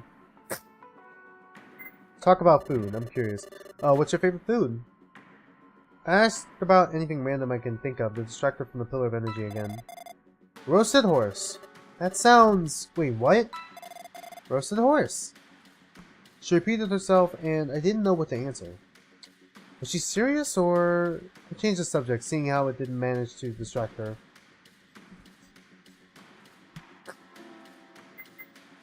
I'm sorry, does time pass when we do this? Talk about pastimes. What's your favorite pastime? Ask about anything random I could think of. Okay, yeah. Burying the dead? Oh, and swimming. I couldn't keep up with her sudden change in topic, so I changed it again. What's... Anastasia turned to look at me in the eye. You aren't taking me seriously, are you? Wow. Well... Anastasia laughed out loud at my confusion. I wasn't serious. There's no way I'd enjoy swimming. What? Something was definitely wrong with this girl. I just couldn't put my finger on what exactly. Was she serious? When was she serious? When wasn't she? When was she lying? And when was she saying the truth? I had to distract her. Oh my god, time does pass. Alright, go together. This time she didn't say, yeah. Oh, whoops.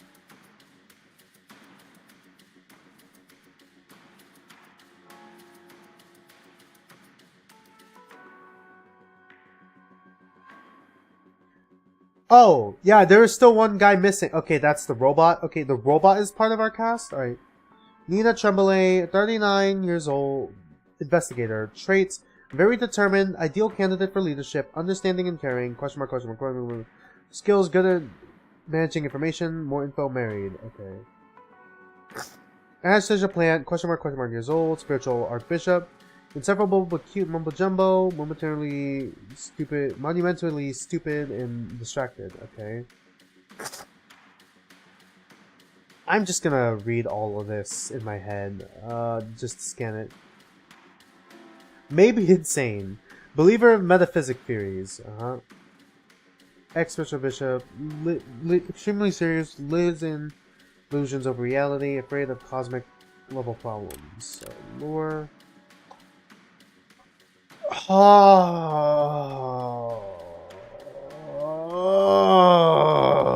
Alright.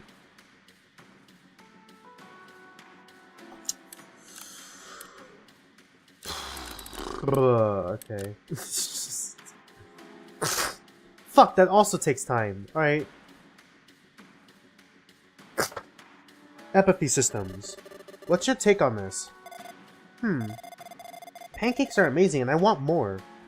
I knew this would be a waste of time to ask her, but I still did it anyway. I didn't even know why I bothered. But really though, empathy systems, what do you... Oh, empathy systems. Don't look at it. It's not real. Huh? It's not real. It's not there. It's fake. It's all just a dream. Okay. I didn't know if that had been helpful. Definitely reeked of Anastasiaism. Alright, well you're fucking useless. Shit, where the fuck did she go?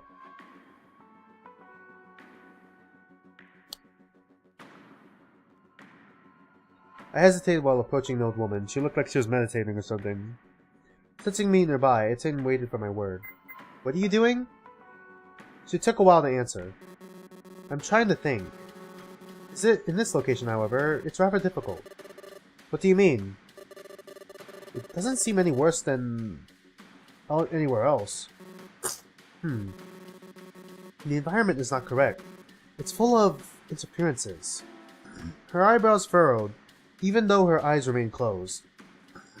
She was having a hard time explaining. It's merely that this place is very oppressive, I suppose. I couldn't disagree with that. Sensing me nearby, yeah, go together. Our time is rapidly diminishing, but if you think I can be of use, let's go. I nodded. She might have been more useful behind the desk or doing some scientific experiment, but she still had other merits. One of them ought to be helpful in this room. Did we ever show her what the fuck? I forgot, did we show her this? Do you know what we could do with this? We could open it. Only we could, however. Unless you have something to unlock it, I'm equally confounded. Maybe I could ask the others if they can do anything with this electrical box. I doubt it. At least we can break it. That's dangerous in more ways than one, though. Dangerous, like if there was something important inside? Yeah, we had best leave it for later.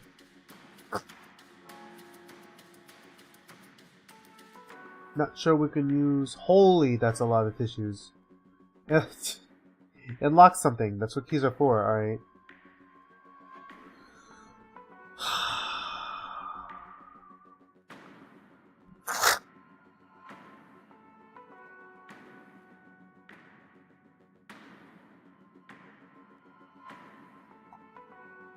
Empathy systems.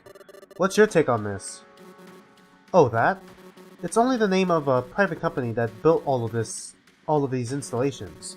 It's a manufacturing company that owns hundreds of installations all over the world, which is very helpful for the MTS. That's how they managed to get all these secret areas built, by having a very public name that could launder money. Huh.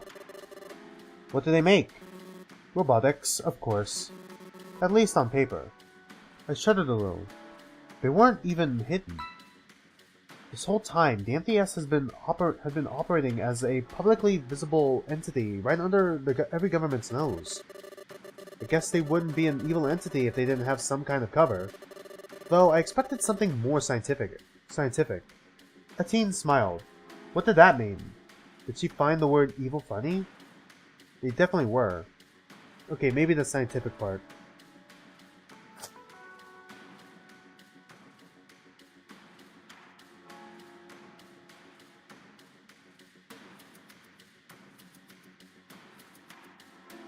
God, our hour's almost up.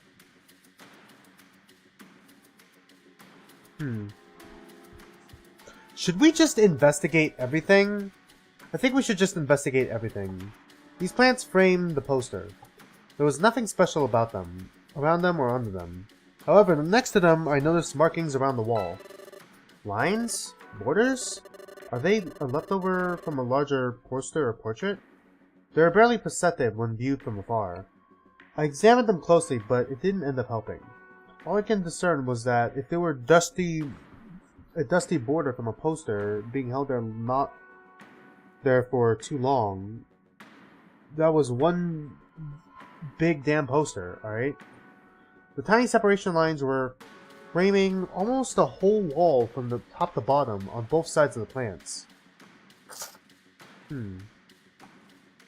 I wonder if it has anything to do with this.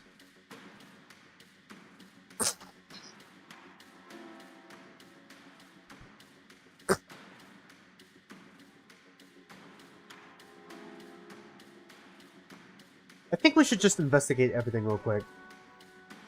The splashing noise from the fountain was refreshing. If I had listened to it for a long enough time, I knew I'd fall asleep. It's not a bad fountain. I wonder why they would put this in the entrance of a prison, though. Maybe they did it to impress visitors? How many guests could this place even have on a daily basis? To begin with, it's far from any settlement, and I don't think that's right. The surface of the water was clean, while clean, kept being disturbed by the splashes. It was impossible to see anything below.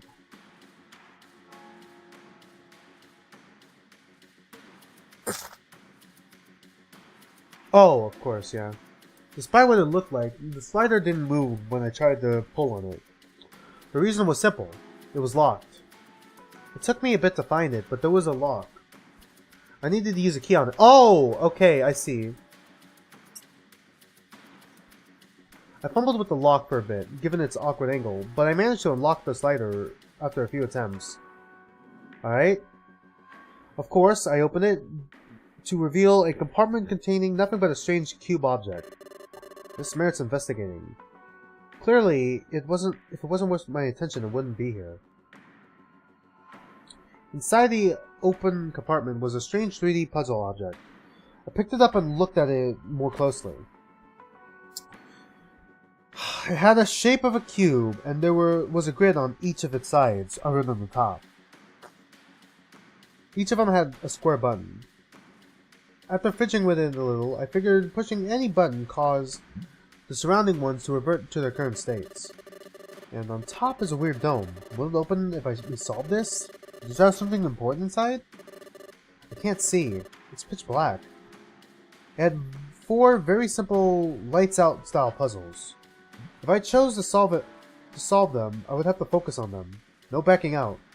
Not to mention, if I chose to solve this cube, each side would take me approximately 2 minutes per— Fuck off! Leave it to someone else. In the end, I decided to leave it up to someone else. Perhaps Attain would solve this puzzle very easily. I was about to hand it to her, but something strange happened at that moment. Out of nowhere, at this very moment, Anastasia grabbed the puzzle from my hands. Shit! Oh, I want to do it! It looks too much fun! And she's gone. Great. If we need to solve this, I'd better go talk to her ASAP. I didn't trust she could solve the cube by the stretch of an imagination. Then again, they were simple lights out puzzles. I sighed. No point sticking around the compartment now. Fuck, there's another one? I fumbled with the lock for a bit, given its awkward angle, but I managed to unlock the slider after a few attempts. Fuck! Alright, nothing. That was a waste of time. I couldn't have known without checking, though. No point sticking around the slider. God damn it. Pranked! We got pranked so hard. We wasted a minute. God.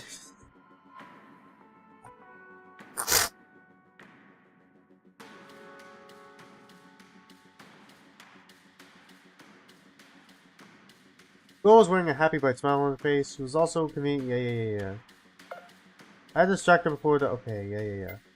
About the puzzle. Maybe we can bring a Tine over here. It's gonna take a minute though. Go together. I wonder if I could have brought her with us and then we could have... About the puzzle. So what happened to the puzzle anyway? I'm not done with the puzzle yet. I should be done in 12 minutes. Come back later. The fact annoyed me greatly. I could have solved it way faster. Fuck. Damn it. Oh my god, this sucks.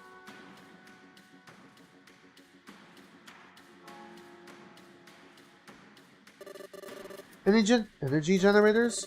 There's a small hum coming from them. I couldn't look at them too closely. The blue light coming from them reminded me of a PC mouse. I knew looking under a mouse would be seriously bad for my eyes. I had to be careful. I backed off after a few moments. I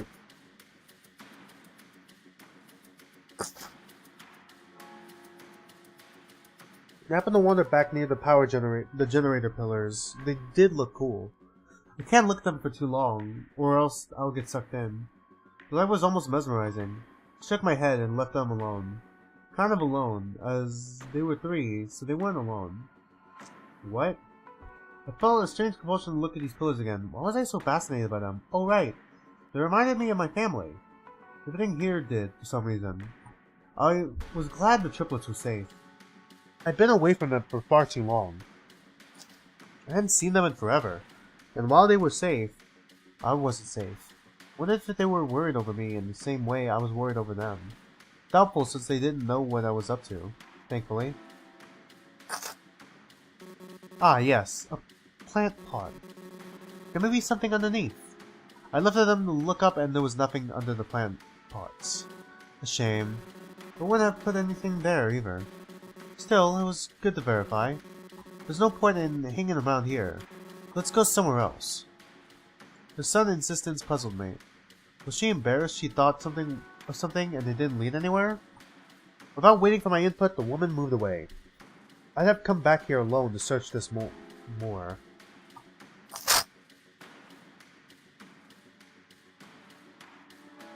We should have just solved that puzzle ourselves.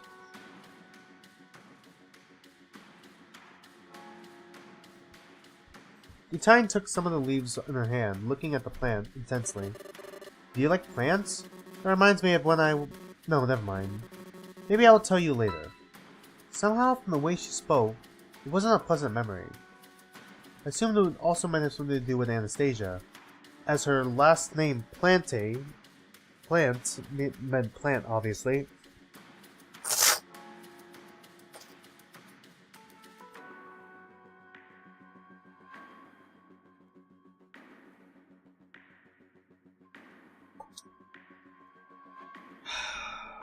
Fuck, I should have solved that puzzle myself. Alex was observing the camera up on the wall. I disturbed his search, which was barely won, by approaching him. Hey Nina, come on in and pull up a chair, metaphorically speaking. He gave me an awkward smile. What are you doing? I'm trying to determine if these cameras are still functional. I can even determine that from here. Alex hesitated before sighing. The man suddenly lost some of his composure for reasons unknown. Okay, that was a bluff. To be honest, I simply don't feel at ease knowing some miscreants may be watching us at this very moment. I don't feel observed though. That's the strangest part. Don't pay much attention to it. The conflicted feelings you have right now are something they definitely banked on, I suppose. Still, I can't stop them. He gave me an awkward smile. Go together? We're running out of time soon. You're right, let's go. No time to waste. He agreed and we teamed up. Fuck, why did I team up with him?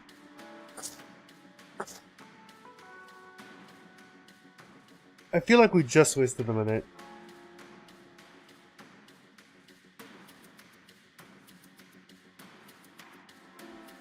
Oh boy. Oh god.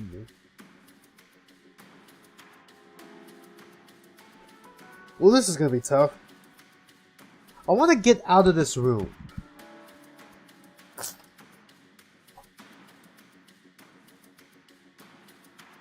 This might be a longer stream than I anticipated. Another scanner. The door came with one of them, except for the front door, which already opened whenever we came nearby. I really took a closer look at it, in case it would be special in some way, but no luck there. I had no interest in whatever was beyond the door 05 anyway, so I left it alone. And hopefully I could leave it alone forever. Fuck.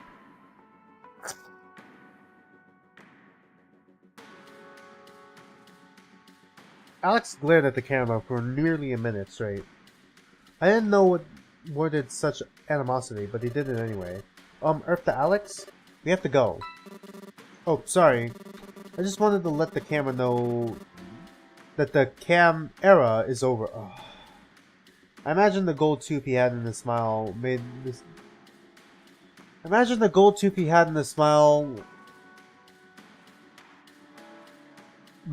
this pun even cheesier than it was. Yeah.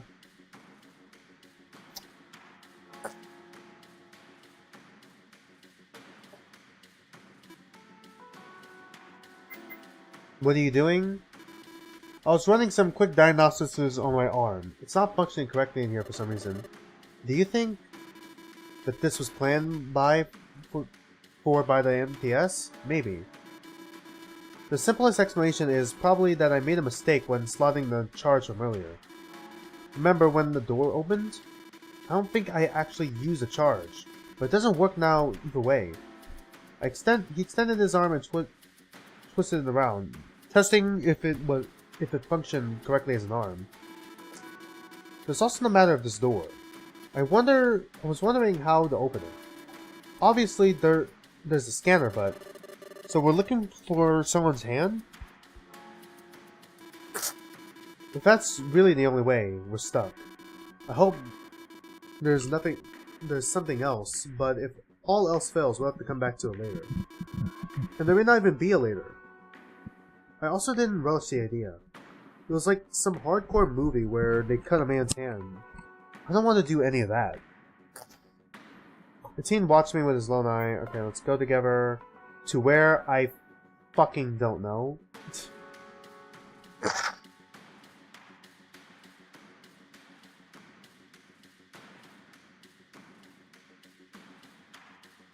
What's the play here? Where the fuck we going? Where are we going?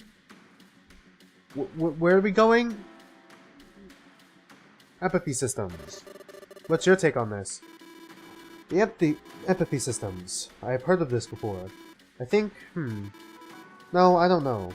Maybe it's related to the MTS? Oh, right! He snapped his fingers together. Several years ago, we discovered a potential lead for some shady business the MTS was dealing in. See how the empathy systems contain the MTS letters? They share some connection. However, that's just what I think. Someone was sent to check it and confirm or deny it, but he trailed off. I waited for him to continue, but he was just blankly staring at me for a bit. Never mind. I mistook something for another.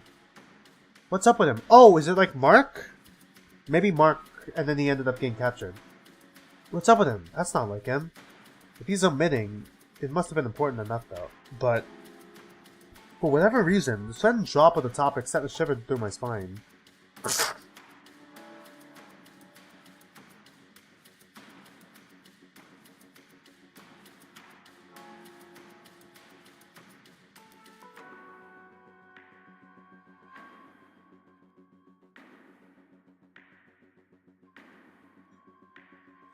Okay, well this is gonna be fucking go together. It's gonna take away a minute.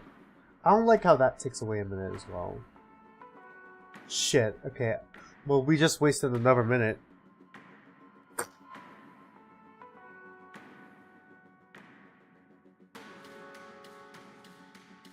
About the puzzle. So what happened to the puzzle anyway? I solved it! I did it super fast. She showed me the open box. Inside was a small object, which I picked up. It's like a small laser pointer. I'm bored of it, so take it if you want it. I pocketed it. If it was here, it was important. By removing it from Anastasia's hands, I'd also prevent her from aiming it at our eyes. That felt like a double victory for us. I had to distract her before. Yeah, never mind. A laser pointer.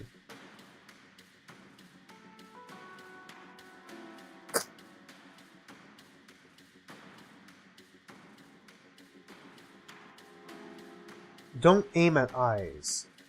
Oh, wait! Big brain? There was nothing else to do with this for now. No! What do you mean? I thought it was big brain.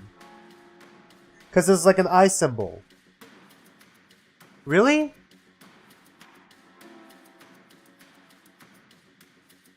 God damn it. Alright. Can we perhaps use it on one of the cameras?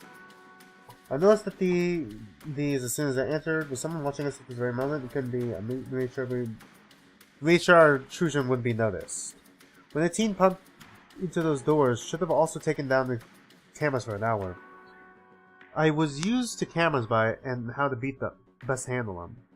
That being, it was best not to have handled them in the first place. But if we wanted to be sure they wouldn't see us, we could have thrown one of the potted plants at them. They'd break for sure. That would cause some noise. Even if this place is definitely soundproof, it's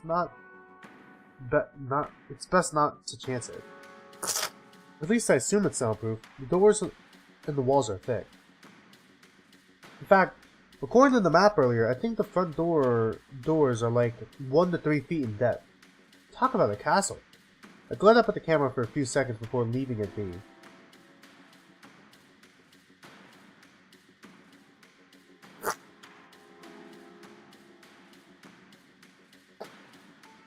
Sorry, my nose is a little stuffy today, chat.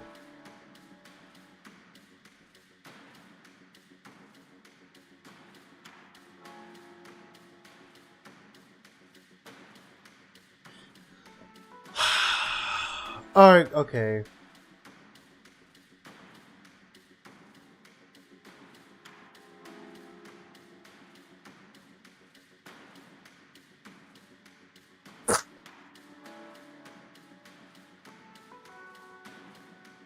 Okay, our second run, we're going to be looking at everything. And then we're going to be, on our third run, we're going to probably talk to everyone.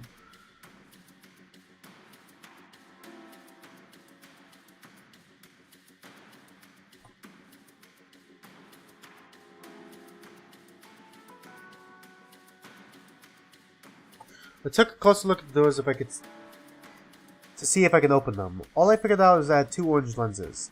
At first I thought they were buttons, but when I came closer I saw they were a little dirty.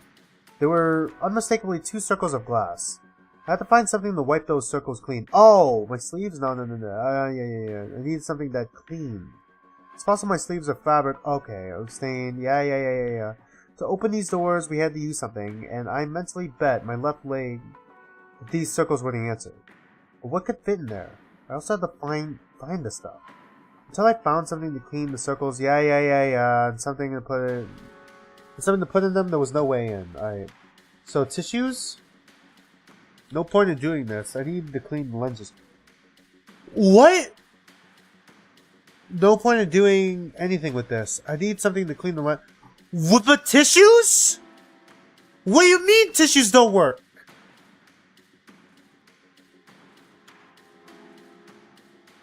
What the fuck are you talking about? Tissues. Tissues work, don't they? What do you mean we can't use the tissues to fucking clean?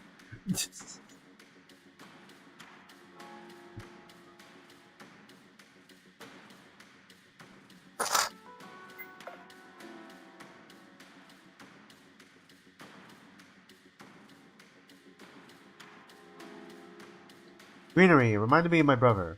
For some reason, the color green had always been associated with our family, but with him it's even more so.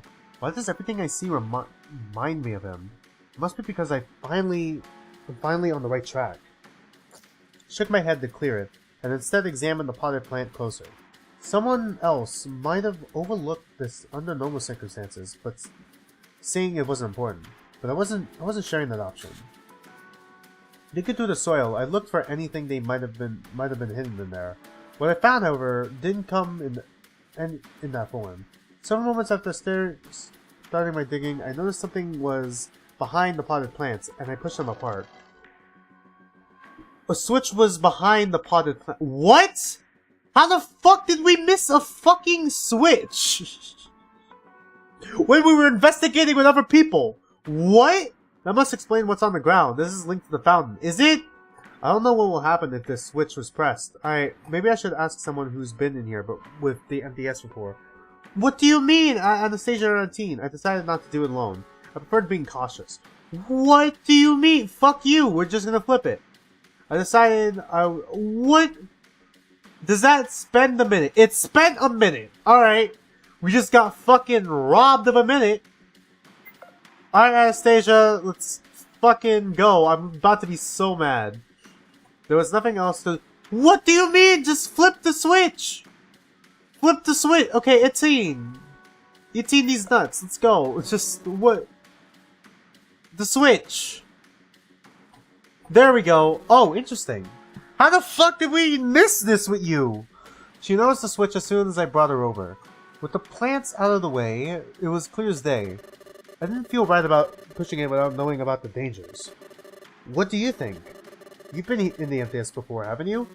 Yes. I know how they operate. A booby-trapped switch, however. I don't think they would do this. No, we're fine to push it. She flicked it while I stood up to the side, preparing myself for anything that came out of it. The water fountain shut down, and that's it. See? I don't know what the purpose of turning off the fountain might be, but it's done. What if it had been booby-trapped? Then it wouldn't have been my problem anymore. At least this time round. You're a very strange woman. You're not the first to tell me that. But I'm glad that you're strange. If you hadn't been, then we might have never shut off the fountain. Oh, don't flatter me. She waved a hand in the air and dismissed in a dismissive way. I'm sure you'd all have eventually figured out the switch was fine. We really should move on. This place is far from solved. We were in agreement. Fuck, alright, fountain time? What's in here? Against all odds, I ended up bringing a team to the fountain, despite the fact she shouldn't have been able to see well due to her age. The woman dragged her fingers across the surface of the water for a few seconds. Yes, I could tell that there is a lot of objects at the bottom. Something tells me that one of them has to be different. The woman scanned the surface for a bit, until she stopped and thrust her arm inside without fear. Her suit must have been waterproof. In fact, not only did it protect her hand from getting wet, when she pulled her hand back, the suit she wore had no traces of water. The sleeve of her lab coat became wet, but the bodysuit had none of this. It was as if it had been dry the whole time. Oh, that's kinda cool. Your suit. Yes, it's specially made for the scientists of the MTS. It has several bonuses, but it's actually used for suspension too. Suspension? We have vats that help us think, organize our thoughts, or even survive over long stretches of time, okay? Unfortunately, I've never seen the really big ones. It's been rumored that some of them are so big they can contain a dozen people and still have space for a few. The ones I've come into contact with, even as an archbishop, were solo use. I'm not even sure if a vat that big actually exists. Anyway, she changed the subject and showed me the item she dragged out of the water. It looks like a laser pointer. 2? Why would that be here? The laser isn't red, but orange. Maybe it has something to do with... Oh my god, something that's orange. It took me a moment to think about the orange lights in this room. Some of them came from between the doors. Some were on the doors. I had to try using it somewhere. Can I hold on to it? Sure. I'll keep looking here. But she didn't find any other fountain. All the others were duds.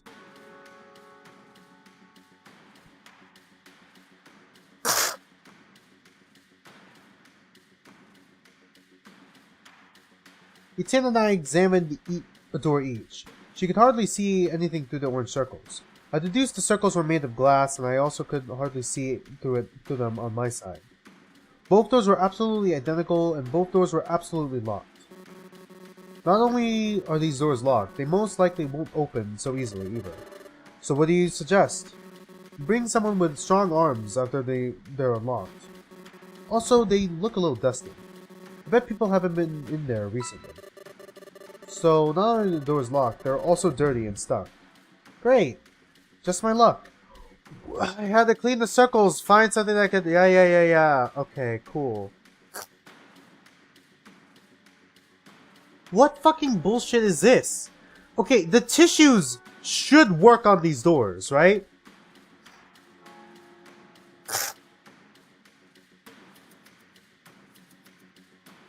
Unless... Oh my god. Oh my god. I was about to brush my hand into the disinfectant bottle when I remembered that we weren't supposed to touch any more than necessary. This is a stupid rule. Teens should know their methods. If they wanted to know where we were here, they wouldn't test for fingerprints. I'm sure they had other means. Screw it. I grabbed the bottle and looked at its label. It might have been a leftover from the pandemic. I turned it around, but the more I looked at it, the harder I frowned. This bottle hadn't seen use in some time. Were we fooled? Is there no one here? I hope that wasn't true. Not after all of this. I put the bottle back under the desk. Who knew if it even contained disinfectant? Maybe I had acid or something. There's no way to put that on my hand. I'd put that on my hands. But you'd put it on a tissue, right? Well, we're out of time, aren't we? I had a pack of tissues and they were disinfected. Or at least it looked like it. In my head, that went together. Disregarding all potential issues of touching anything in here, I picked up the and pressed the tissue upon it. I poured a healthy amount onto the tissue, which I then squeezed to balance out the fact that there was a lot. Ah, no, there's way too much.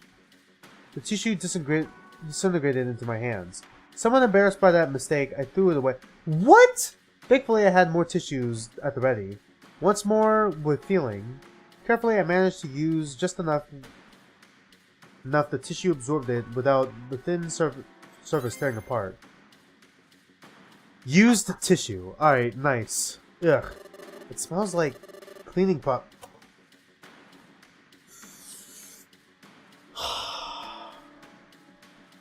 Fuck, we found it too late. It's already over.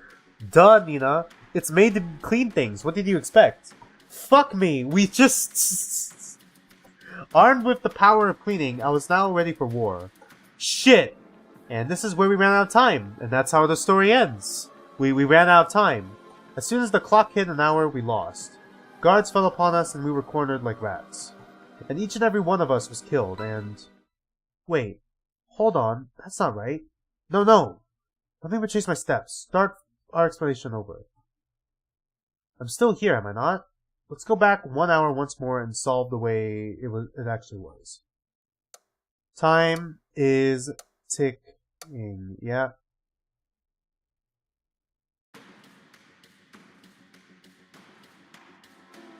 Do I still have the fuck? No, I don't. Oh, shit. Oh, no. Lore. We still only got one lore. Alright.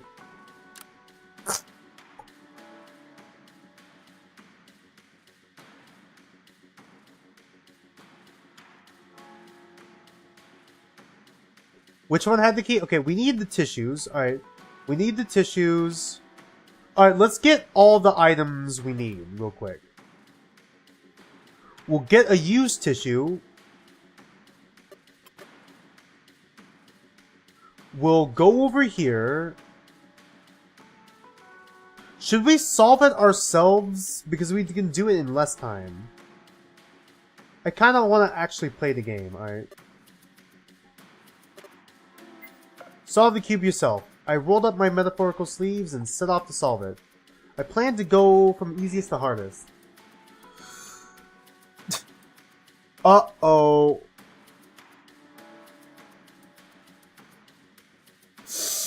Shit.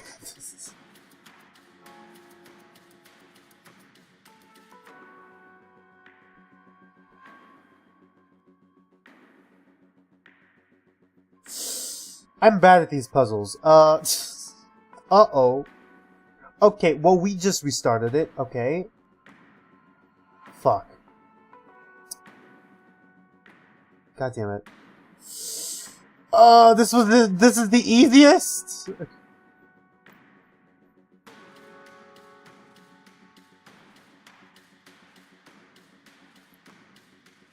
God damn it. Okay, well, I think I just confused myself. A move doesn't take 2 minutes, right? Can I reset? Fuck, let's just set real quick. God,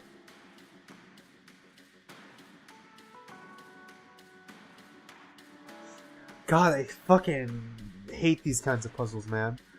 Oh no, I think we just made it worse. Uh-oh. Shit. Are we supposed to turn them all off or on? Okay, hold on. I don't want to give up. I want to reset.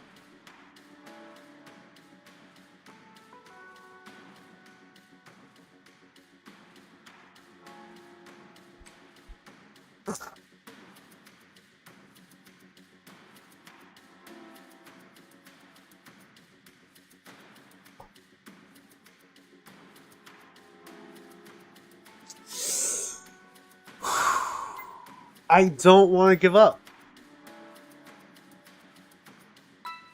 Something strange happened at the moment. I don't know where this... Fuck, are you serious? Oh no. Well, we might as well clean this, I guess.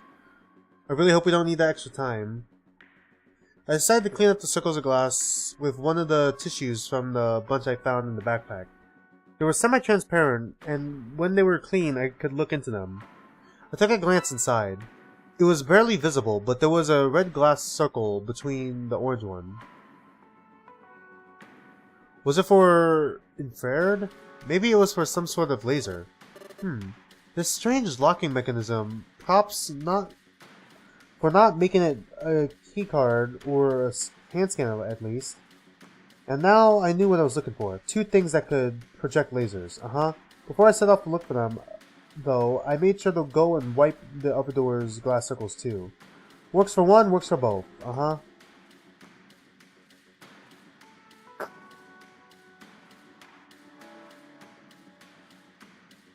Control, we can skip.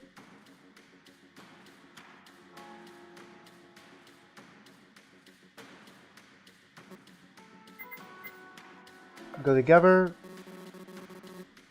Time moves with or without us, alright. Okay, after we failed the second time, because I highly doubt we're gonna get this right the second time, we're gonna take a break. We were supposed to take a break like an hour ago. I want to go grab dinner. Not sure how long it will take me. And then we'll continue. Oh, interesting. Do you know the switch has... Yeah. An agreement. Alright, let's search in here. What I found in... She looked extremely alcoholic. It was probably looking at her own image and despairing at the passage of time. Knowing her this little... That was my guess. She was sad. For inexplicable, empathetic reasons, it also made me sad. Fucking look inside the fountain! Alright. Surely we could have just done that, right? Okay, it has not been 12 minutes yet, but it's been half of that. Again, Anastasia was looking on the ground for some reason.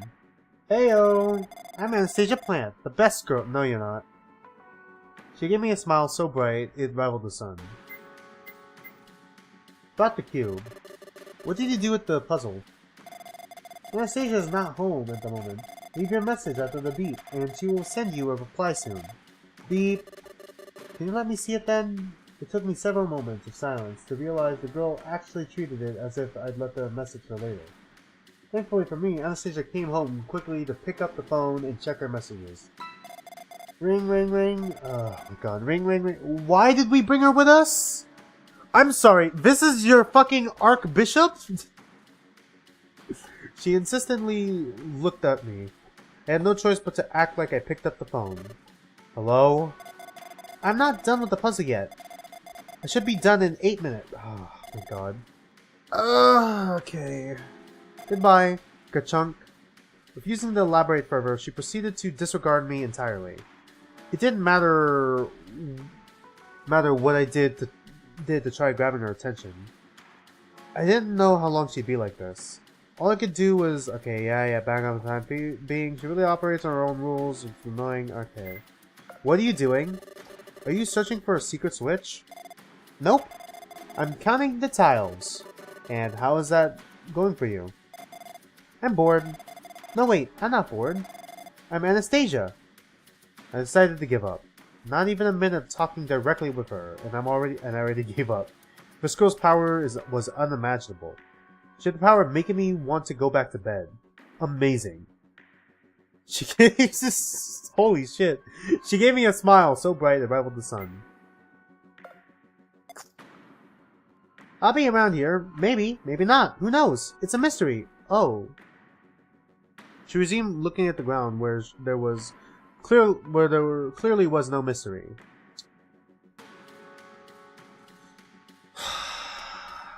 Fuck, alright, we might as well talk to everyone, I guess. Okay, we've already talked to her about this.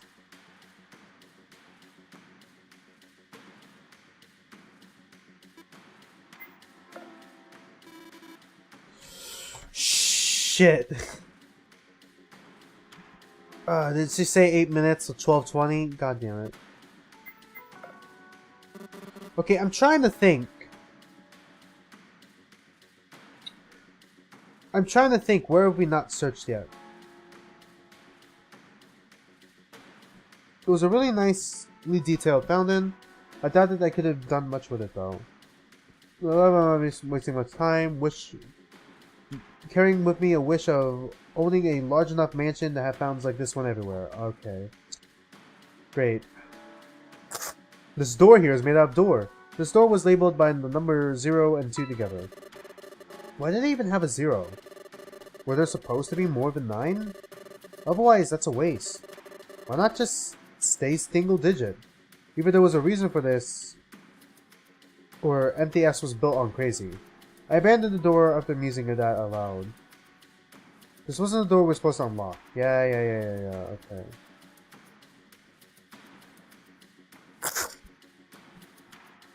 I couldn't open this door. Like the others, it was locked in, the hand scanner next to it was the only way to get through. The door was wide but short. I looked closer to make a distinction between the types of doors. These doors are different from the entrance doors. They're probably thinner and they have a number labeled on them. The entrance doors have no scanner. The numbered doors are in a slightly different shape and they have a hand scanner. And finally, the doors on the side here are like elevator doors, but the plans didn't show elevators in those rooms.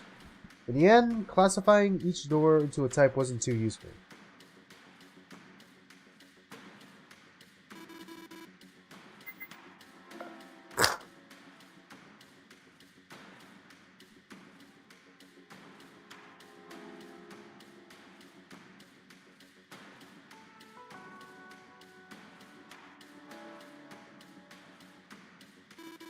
They look like they make energy, but I think it's just for show.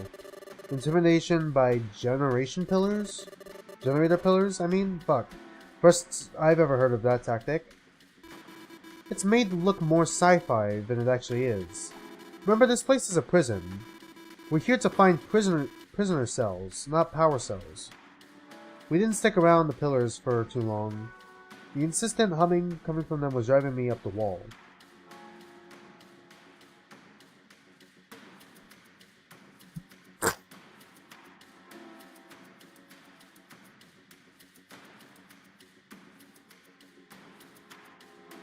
This was a door with a engraving 05 onto it.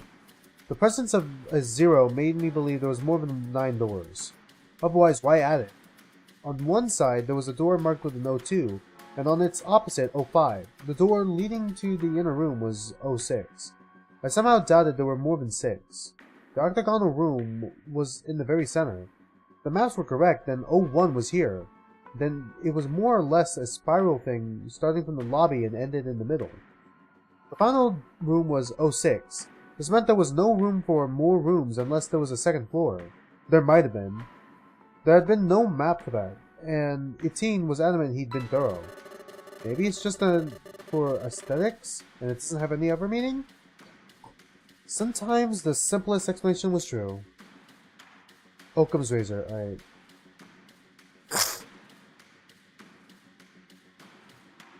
Fuck it, might as well look at the chair.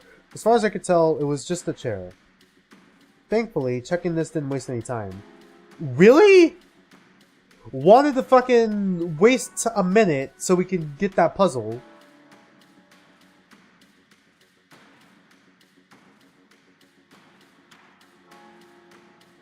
These benches looked like marble, but they were dirtier than what they expect. Ugh, the surface wasn't uniformly white.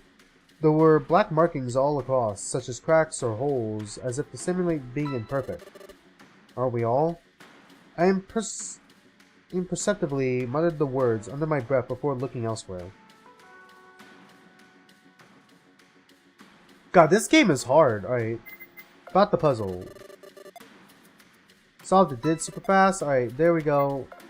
Fucking never want to talk to you again. After you wasted like 13 minutes of time. Ah, shit. Until I get off. Fuck, not what I meant to do. Right. No point. I needed two. We have two! Oh! We had to fucking combine them. Okay. I found around with my pockets. I remembering where I put the laser pointers. I grabbed them and pressed them to the little buttons.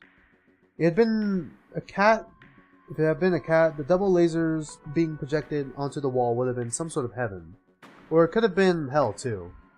I used both laser pointers on the orange circles. Very quickly, my theory proved itself. A small click was heard. Great!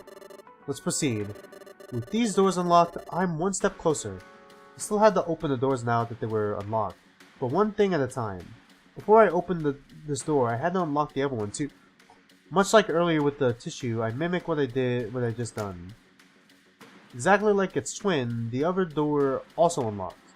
And now to actually open them, alright? Alex! I need your big strong arms. Alright, we need to fucking open this shit, okay. Alex! Help with this, will you? It took a minute or so, but with his help, we got the door unstuck. Afterwards, it behaved normally. It opened when we were near. They needed a good push. Indeed. Let's find out what's inside. Wait, let's do the other door too. We quickly took care of that one, and once that was done, we moved into the room closest to the 06 door. Once inside, we saw there was a lot of destruction.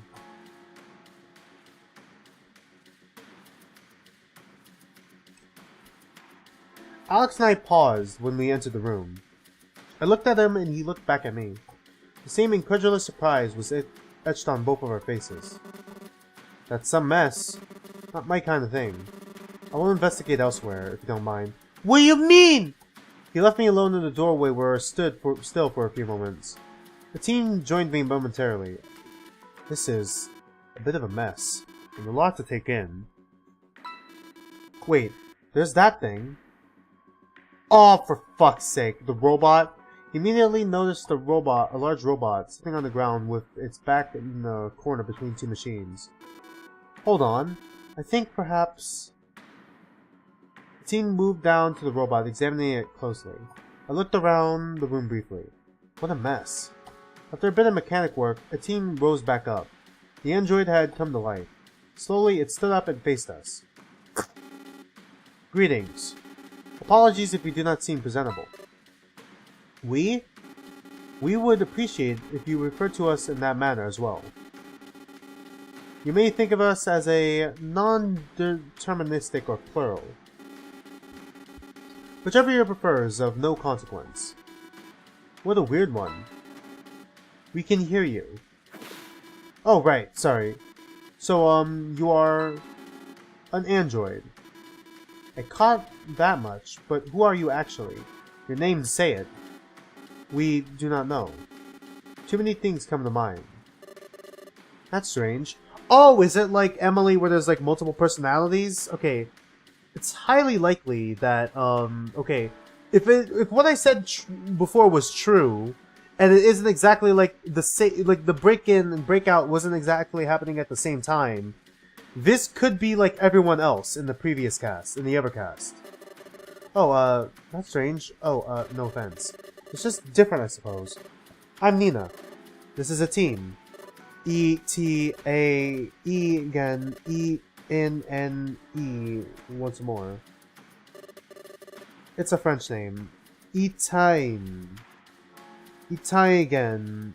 Etime. We welcome you in this room, which has been our home for duration unknown. As for your perceived offense, none taken.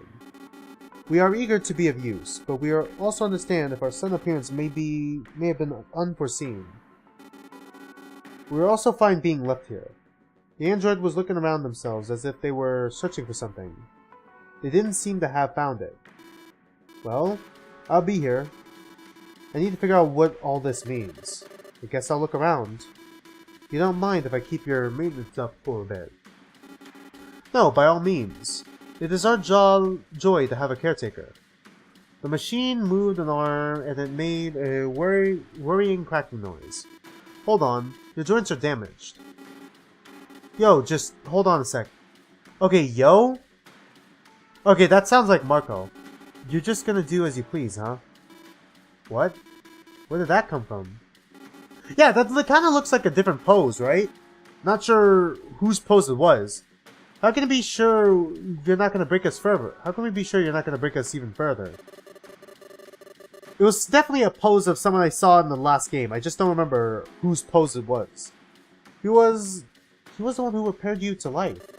Or whatever your actively represents. Alright, fine then, yo. But don't be too handsy. Keep your hands off the goods, you get me? The android did a complete 360 on their personality.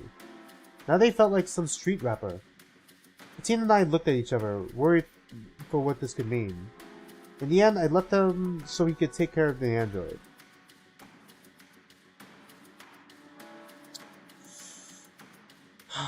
Shit. Right. Is this door the same? Okay. So everything is in one piece here. Is this like a file cabinet or is that like a power thing? Alright, let's go grab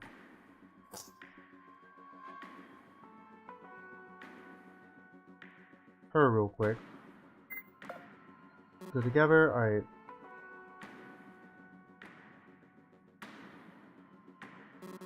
I'm afraid I don't specialize in the type of machinery in this room. I thought maybe you could have an idea of what they're for. They're in the lobby, so if anything, they would have to do with the lobby. As for what specifically, I couldn't tell. Every complex is different. I only know of a handful of them, personally, back when I had been the spiritual archbishop. My own expertise lies with pods and what happened with the drug. The drug? I would have been curious all about the pods, but drugs being dropped in the middle of nowhere caught my attention far more than them. Yes, very expensive drugs were distributed to children and teenagers to manipulate them, of all things. Okay, yeah, that's a reference to the previous game, right? With Annie? This, had repercussions. I can imagine. Children and teenagers shouldn't do drugs. Well, nobody should, but especially those. The teen chuckled as if my concerns were funny. What was so hilarious? I frowned. Oh, don't take it the wrong way. I only found your nearsighted vision amusing. What does that even mean? Maybe I can explain later, if it becomes relevant. All you need to know is that there are consequences far worse than what would come out of children doing normal drugs. I had no idea what could be worse, but she was the expert. Okay then, explain what's up with these drugs. Oh my fucking god, this is a minute?! She looked a little uncomfortable as I told her to explain that part. She cleared her throat and dismissed my words. I refuse, but I have left some information with the team. Should it happen that I die, he will share it all. I was curious, but causing that for information seemed excessive. I dropped the subject. Oh, that just fucking... Alright. It's just everything in the room. Okay. I watched the android from afar. I didn't know if they were safe to approach, but I felt like they could be useful in solving this place. I bet their mechanical body lets them do a lot of things. There's only so much a teen can do with his mechanical arm. The android waved a missing hand at me. Who are you? You wish to know about us. We're afraid it may be best not to elaborate. Why is that? Because the last person who asked about us, man, they grabbed them, yeah. They grabbed them and then bam. In the slammer. Yo, I ain't about that life. Y'all aren't gonna be put in jail because of me. I backed off in surprise at the total change of behavior. As long silence came from it, which they eventually broke. Apologies. We tend to have some issues. Yeah? It may be more secure not to ask about this again. We are not lying. The less you know, the better things seem to be. All I can glean from this is dangerous. The android waved a missing hand at me. Okay, can I say never mind real quick and then... Yeah, okay.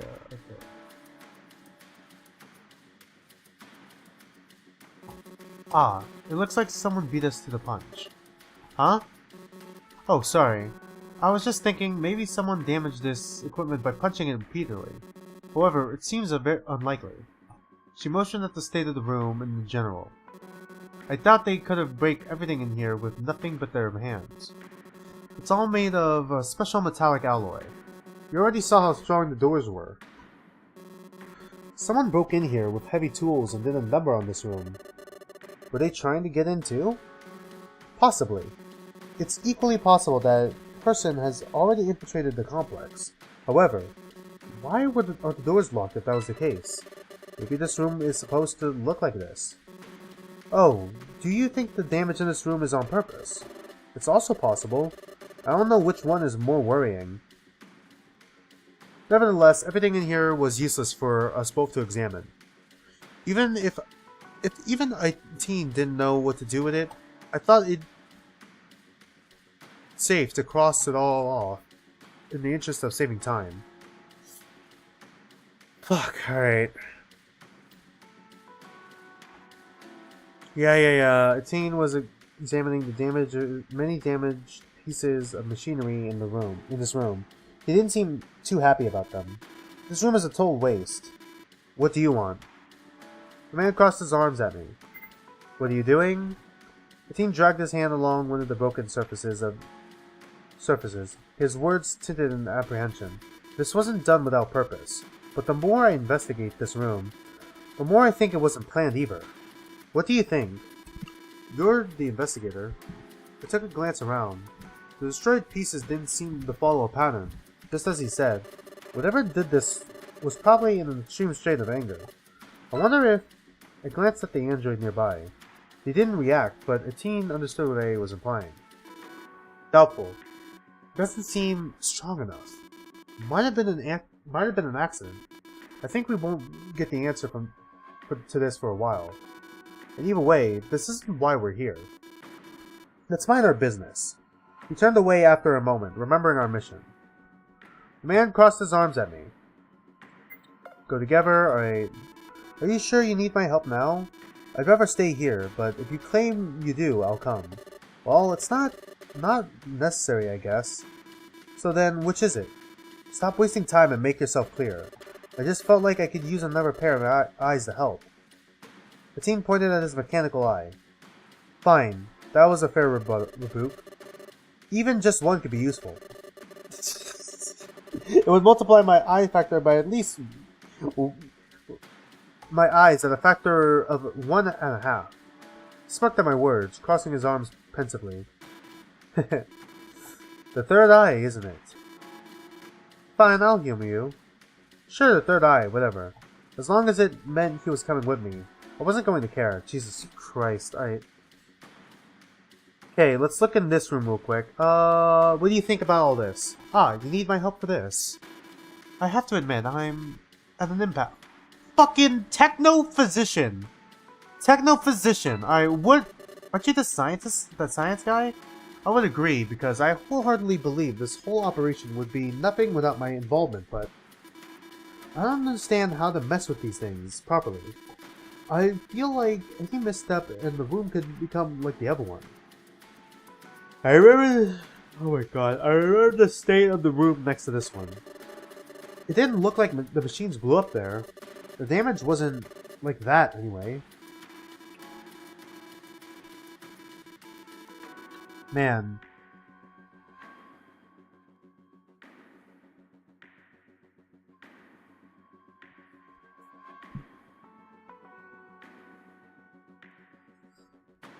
Alright.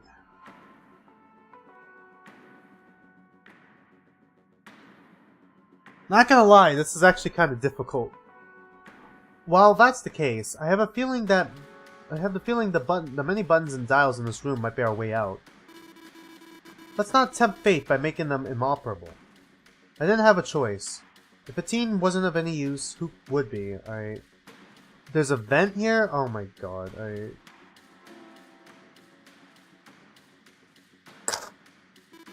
No chance I fit in that vent. Find someone else to do it, or do it by yourself. He looked at me for a short moment.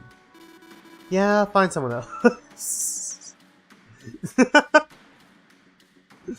Based? Hey, what are you implying exactly? But he was right. First, we had to get to the vent. The machine was too close to the wall. It was way too big for us to handle it. Yeah, that's what she said. Oh my god, you think you're so funny. Okay.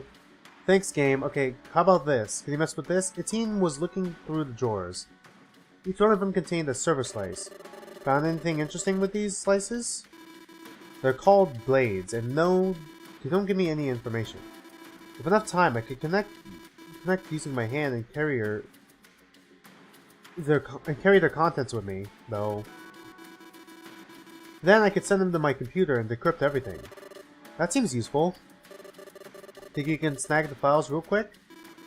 There are too many servers, but maybe I can use them to access a specific part of the infrastructure. I'll think about what I want to do.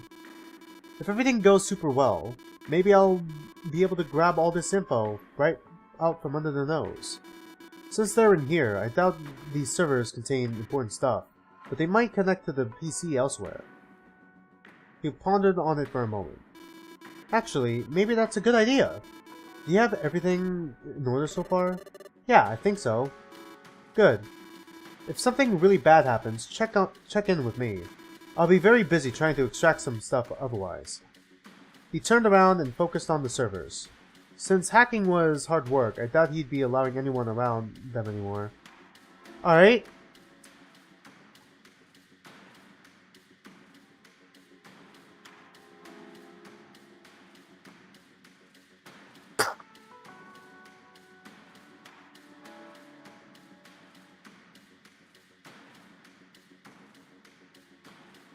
Go together, I'm not sure where.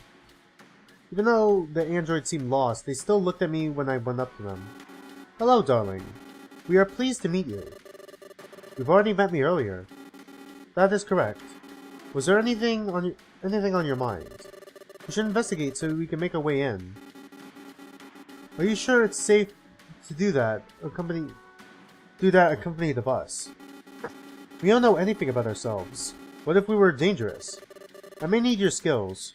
The android didn't oppose me any further, and instead rose up, having decided to accompany me.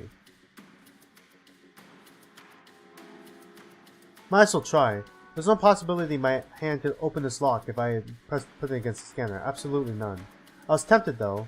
For the briefest of moments I thought, okay, yeah. Well, we just wasted a minute.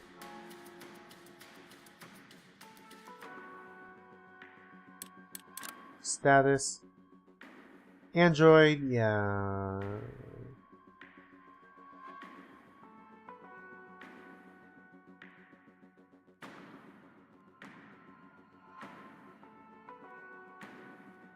Okay, this one's probably Mark. That one's might be Jasmine. Unknown character, that one's Zachary, because I already know because of the silhouette.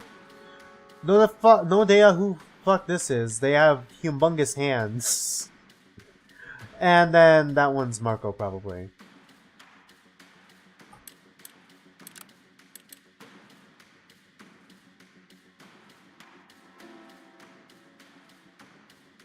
Okay, there are 4 more steps.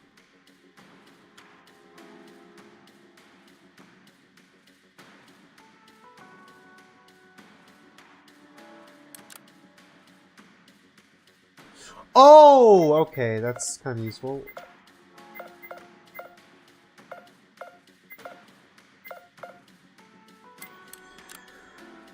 God, okay. Do you feel anything looking at this? The sides must be dealt with first. What? The sides must be dealt with first. That's all we know. That is all we know. They knew how to operate this for some reason. I deferred to their judgment. Alright, to the sides then. To the windows, to the walls. As soon as I brought the android over, they started fidgeting with the controls for this machine. Hey, wait, what are you doing? We are handling this piece of machinery. Please stand by. But we don't even know if... I stopped talking when I noticed this part of the machine had ceased its humming. This part is now functioning correctly. Huh? You can use these machines? We cannot explain. It is a mystery to us as well. I contemplated what this meant. The android grew visibly impatient. Hey Broad, how about you bring me to the others now? And stop wasting time, huh? Okay. I'm on the case, sheesh. It's just... Also, that's really misogynistic, you know. Oh, shut up, you know. Fucking... This is a robot with no gender, alright? We are sorry. Sometimes we cannot control it. I forgave them because they looked genuinely apologetic. Then I took my attention to the other pieces that needed to be fixed. Sides must be dealt with first. We had already messed with this part.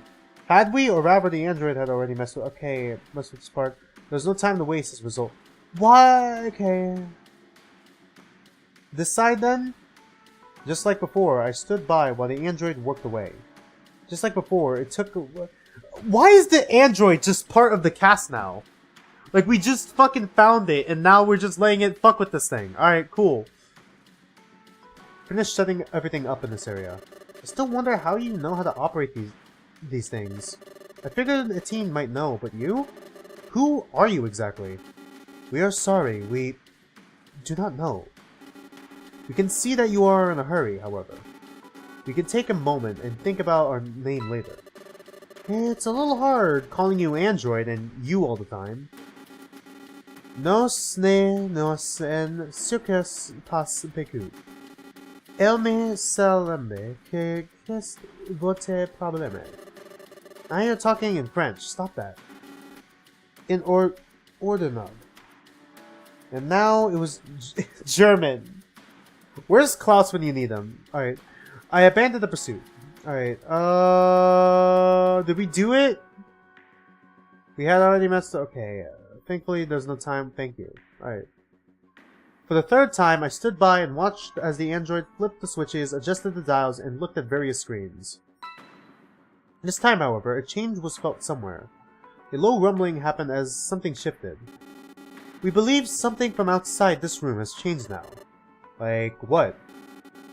Perhaps a door was opened. We couldn't feel it much as our body lacks a complete nerve system. A complete nerve system? So you have a nerve system? Surely you must have felt it too. Yeah, like something heavy was being dragged on the floor. I took a glance outside the room. In the lobby, a wall had rotated, and some of its contents from the reception were now accessible. I thought others might have noticed it happening, but everyone was too busy to investigate.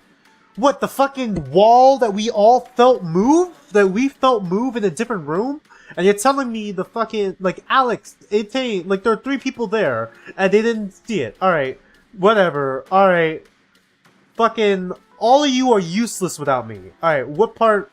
You didn't notice this? You didn't notice this. Alright.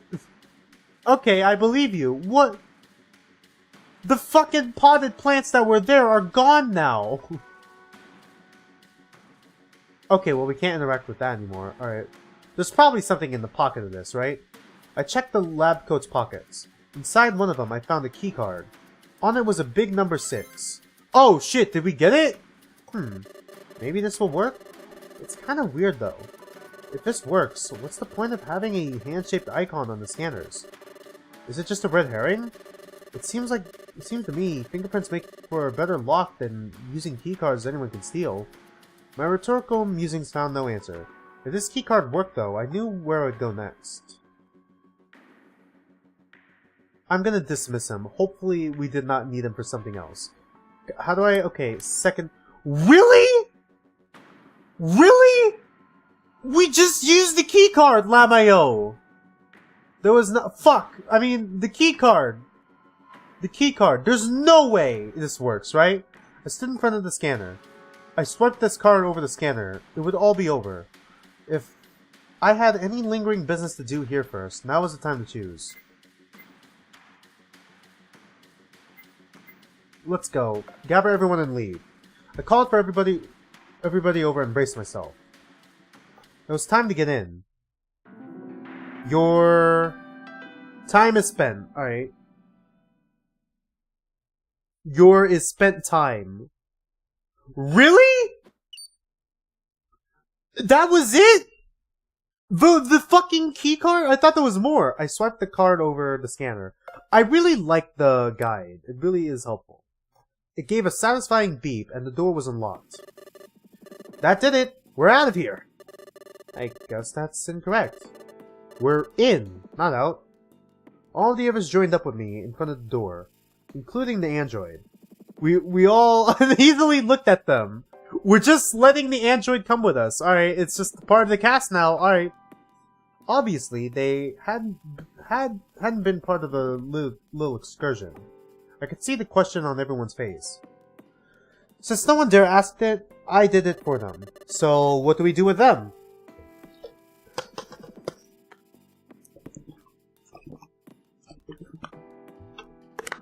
Holy fucking shit. Alright. Well, we have a problem in some capacity. Well, no, it's just... We're not supposed to be here. You do know that, right? It's possible we'd be better off leaving you back in the room we found you in. We understand your dilemma. Your zero-time dilemma. But perhaps that is hasty. Well, no. We really cannot afford to take any chances. We have to power you down. And leave him in the state of disrepair? Seems like a sad outcome. We don't have a choice. May you allow us to plead our case? Go for it.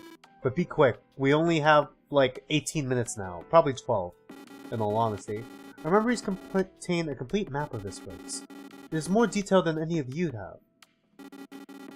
We are not very strong, but we may hold answers to future questions. Besides, we'd rather live, yo. You know what that means, right?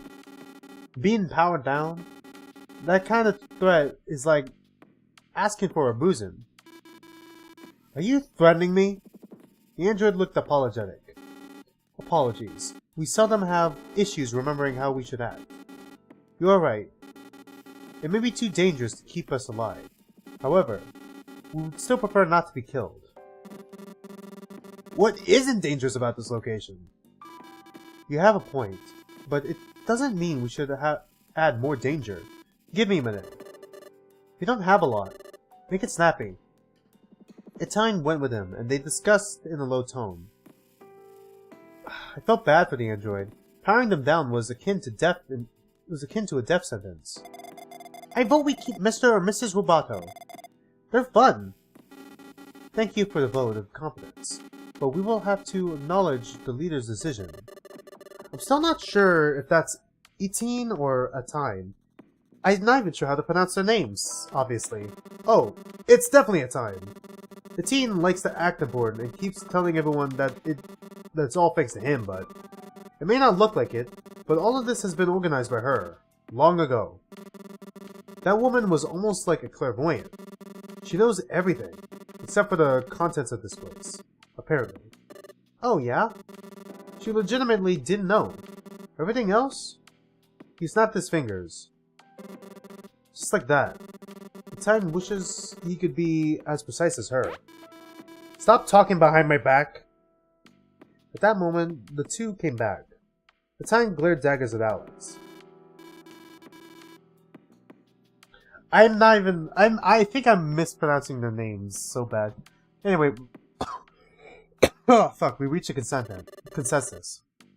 Without our involvement? Without anyone's involvement. He didn't look happy for reasons beyond my understanding. I fervently glanced at Time. Did she leave him out of the decision entirely? Sorry, this is a matter I simply could not leave up to a vote. I hope you understand. As for the android, I have decided to let them come with us. Alright, there's nothing they can do that will ever be worse than what the MPS can do. There is but one matter we wanted to discuss. The android unexpectedly walked forward, lifting his head to look up at the logo above the door. This emblem, it speaks to us. Do you remember something now? No, but we have decided that being called android is tiring for everyone's involvement. As such, we would like to propose a new name. The android slowly traced the symbol in the air with their sole functioning hand. I wonder what would happen. It forms the letters E and S. As such, call us ES. ES? ES? Alright. 2 letters, you're fine with that? Okay, just ES. ES? Ease? Sorry, the fucking meme is just playing in my head now. You fine with that? Yes? Yes. Yes! Yeah, Anastasia, alright, Anastasia gets it. Alright, she's gone up a little bit. Oh, huh. It does sound like yes. Yes? Are you a yes man? Yeah. We will be yes. But neither man nor woman. We simply are us. Okay, well, good to decide on that. Can we go now, though? I was growing impatient. It wasn't against naming them yes. I wanted to get a move on. We just wasted 5 minutes. Now you need to solve this next puzzle within, like, 18 minutes. Not even 18 minutes, in, like, 12 minutes. Need I remind you we could die at any point if the doors open and the guards flood this room? Fine. Open the door. We'll follow. I walked forward and the door slid wide open. I stepped through the hole in the wall. Hole in the wall. Just as the plan showed us, in the middle was in the shape of an octagon. We were at the southern edge. Where's the prison? Towards our left. Remember, there's an area with some cells. We turned to the left and found some cells. The exterior reminded me of the back of an apartment block. 6 cells? Are these really the only cells here? She sells 6 cells by the 6 shores. She sells 6 cells by the chick shores. God! Strange. This is a very small prison. I looked into the cells on the ground floor, while Alex quickly climbed up the stairs. There was no one. He waved both his hands at me, signaling he found the same stuff on the middle floor and the floor too. We've got a problem. There's no one? Nobody. Did they already escape? This doesn't make any sense. This is where the prison's supposed to be. Maybe what? I waited for her to continue for a while, but she kept silent. It was as if the woman was hesitating. Yes? I didn't take for the type to hesitate. It's, never mind. Are you plagued by doubt? Uncertainty? Remorse? Remorse? What for? What you did! Fighting all my investigative instincts, I chose to keep silent. The teen glared at Time, who looked impassive as usual. Still holds a grudge, having his personality overridden. All the things that you've done. All the terrible things you've done to us. Not that different from the things you've done, either. Whoa, hold up! What's going on here? I tried to keep quiet, but I couldn't help getting involved. They're going to fight over it now, huh? What? Fight over what? We've had a complicated past. You had? What do you mean complicated past? You were in a fucking death game in high school, and then you had your personalities forcibly overwritten by this old lady. And you're all just working with her now. Like, I'm not sure if it's her influence, or if you guys are actually yourselves, or if you guys are just the overridden personality. Like, what? Itine... Fucking... These names are hard to pronounce. Itini menacingly pointed at Itine. It's because of what she did. And if she's still alive, it's thanks to us. The ones who she mentally scarred. Not only that, but now she's unsure. Her whole plan hinges on the prisoners not being, the prisoners being here. They aren't. What now? What do we do now, leader? You always have the answers. Tell me then. What do we do now? Go on, I'm waiting. We're all waiting. I looked at Itine. The old woman didn't even flinch. You should be aware by now that there are problems far greater than us out there. This petty squabble is beyond us. You and I. Why is it even set up like an escape room? Anyways, it's like they probably really did plan this, huh? Like the MTS probably saw us coming. You and I and all of us have had a duty far greater to humanity than this pettiness. And you underestimate what the MTS knows and can do. Even with my leadership. What good is that leadership if you can't even... Okay, so this game is definitely going to have a bad ending that leads into head as code, right? And this is more so like more so as like a middle ground to transition us from birth me code to head as code, right? You were a child, Itane. You still are. Her tone suddenly grew much colder. Even Itane backed off when she spoke this time. Consider our immediate situation. Is this truly the time to do this? But Please calm down. We have things to do. We are all in the same boat, big man. She's not wrong. There's no point in becoming so irate you forget yourself. Alex averted his gaze. So that's how it is. He also has his misgivings with Itine. Oh, I see. Yeah, that makes perfect sense. You're fine being with the situation because you, of all of us, improved, right? Due to his current rage, that wasn't how Itine perceived it. Improved? Itine disregarded the question and then pointed at Itine and glared again. If we wanted an answer, we'd have to ask Alex directly. And since you're buddy-buddy with her, you could see Annie, right? In reality, you don't think it's pathetic to rely on everyone else to even feel presentable for Annie after 7 years. And you? Celibate even now. Damn! Called him an incel! Let's go! Fucking based Alex! All you think about is this weird nonsense. Oh, enough already! I shouted louder than them. Not something I was proud of. We're at the blasted prison. We're inside. Do you think it's the time for this kind of childishness? Itine, I thought better of you. You seem like a very careful, focused man. Get a grip. Itine looked at me with a lot of disdain. At least, he didn't talk anymore. Itine, I'm just giving them all the same names now. I don't know how to pronounce them. I don't know your past with this guy, but it doesn't matter right now. Please have consideration for our situation. Itine watched me like a hawk, but I turned towards Alex. Alex! Don't you want to become a better man? What would Annie say if she knew you were causing even more trouble? Alex grabbed his arm, embarrassed and uncertain. Anastasia, stop being fucking stupid!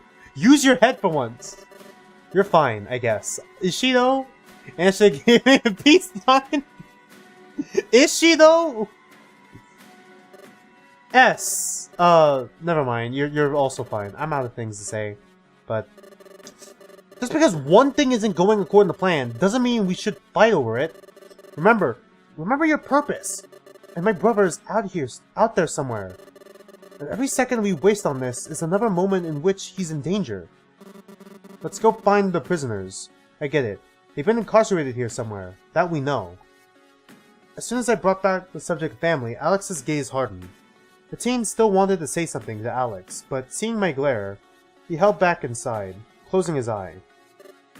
So, is it better to turn back now? Oh yeah, I forgot, he did lose an eye. He didn't have an eye, right? He lost his eye somehow because of the bullying, right? Or something? I asked it time directly, but Anastasia cut off that idea. Nope. I think there are more cells. Is this true? Where? He asked the android.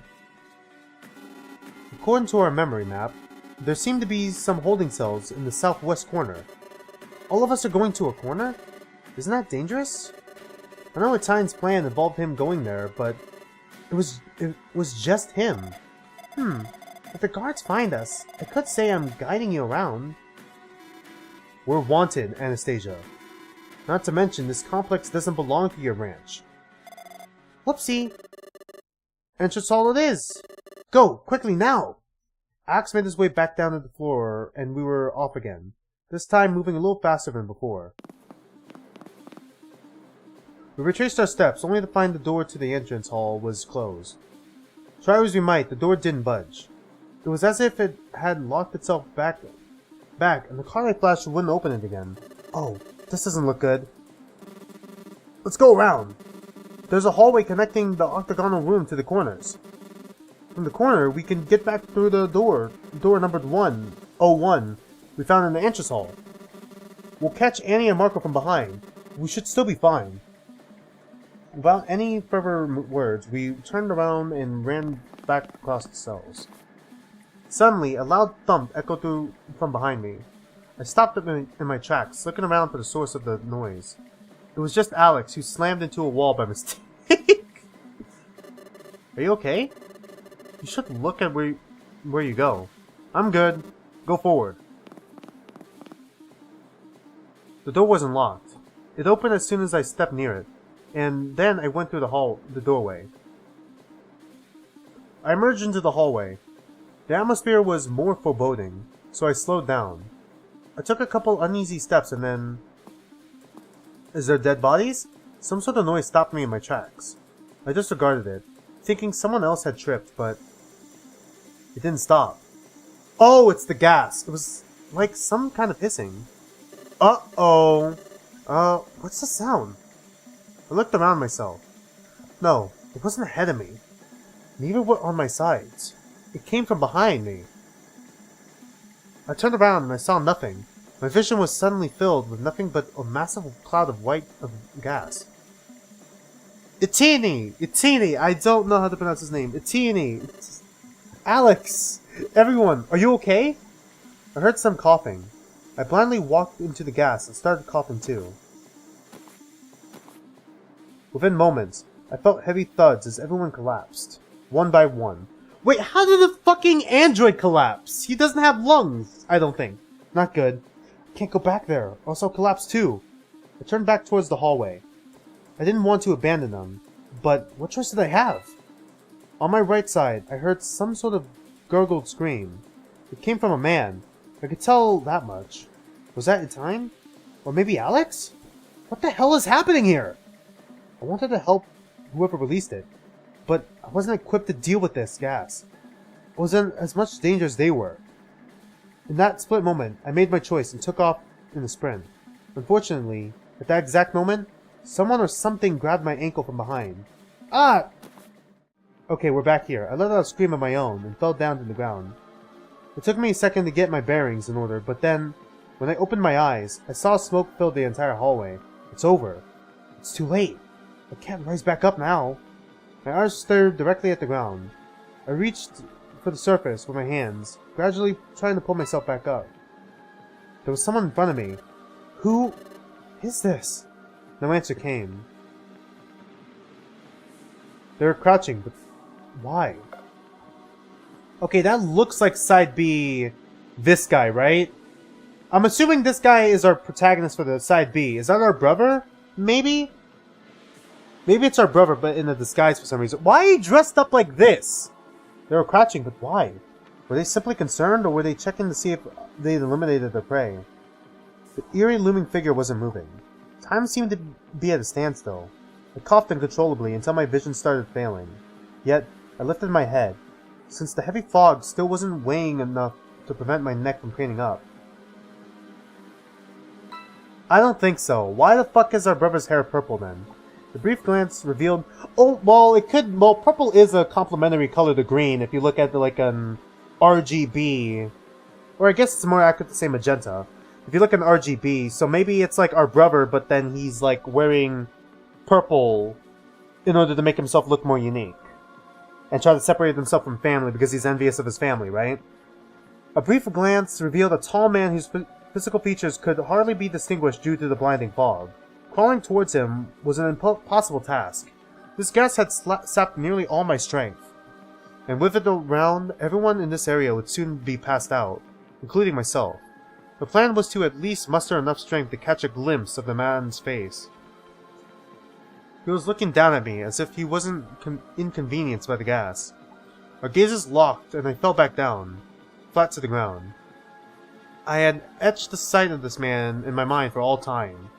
The one I saw was wearing purple. They wore a strange mask. Oh, purple! Like a complementary color to green. Yeah, there's another thing there. I could barely make out their body. But it was clear.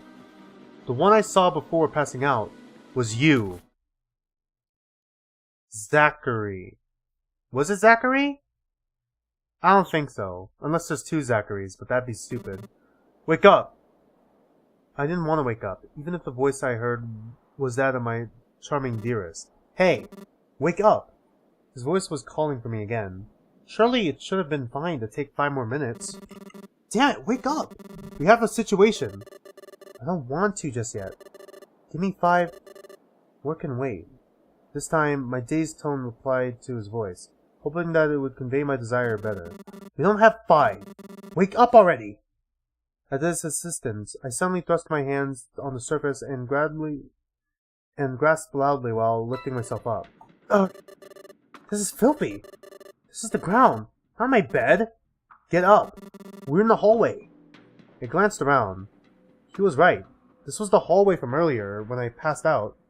Okay, I wanted to fucking grab dinner, like take a break and grab dinner, but holy shit, this is way longer than I thought. God, I thought we were gonna fail again, but like... God, I'm too invested now! This was the hallway from earlier, when I passed out. Everything was blurry, and my memory was foggy. Unlike the hallway, which no longer filled with smoke. Everything was blurry because my glasses had fallen off my nose. My hand reached over to grab them and fix that. Yeah, you're right. What happened? Where's... My head hurt as I tried to remember the man I'd seen in front of me. Why the fuck would Marco give him that mask? Unless it's also a gas mask, but then why not just give him a normal gas mask? I don't know. The others are around. They're not, some of them are not in good shape. Just like I had, the others were coming awake. Anastasia was pulling onto Etini's arm, trying to lift them up, but failing. Come on, big man! The floor's not a bed. At least not a very good one.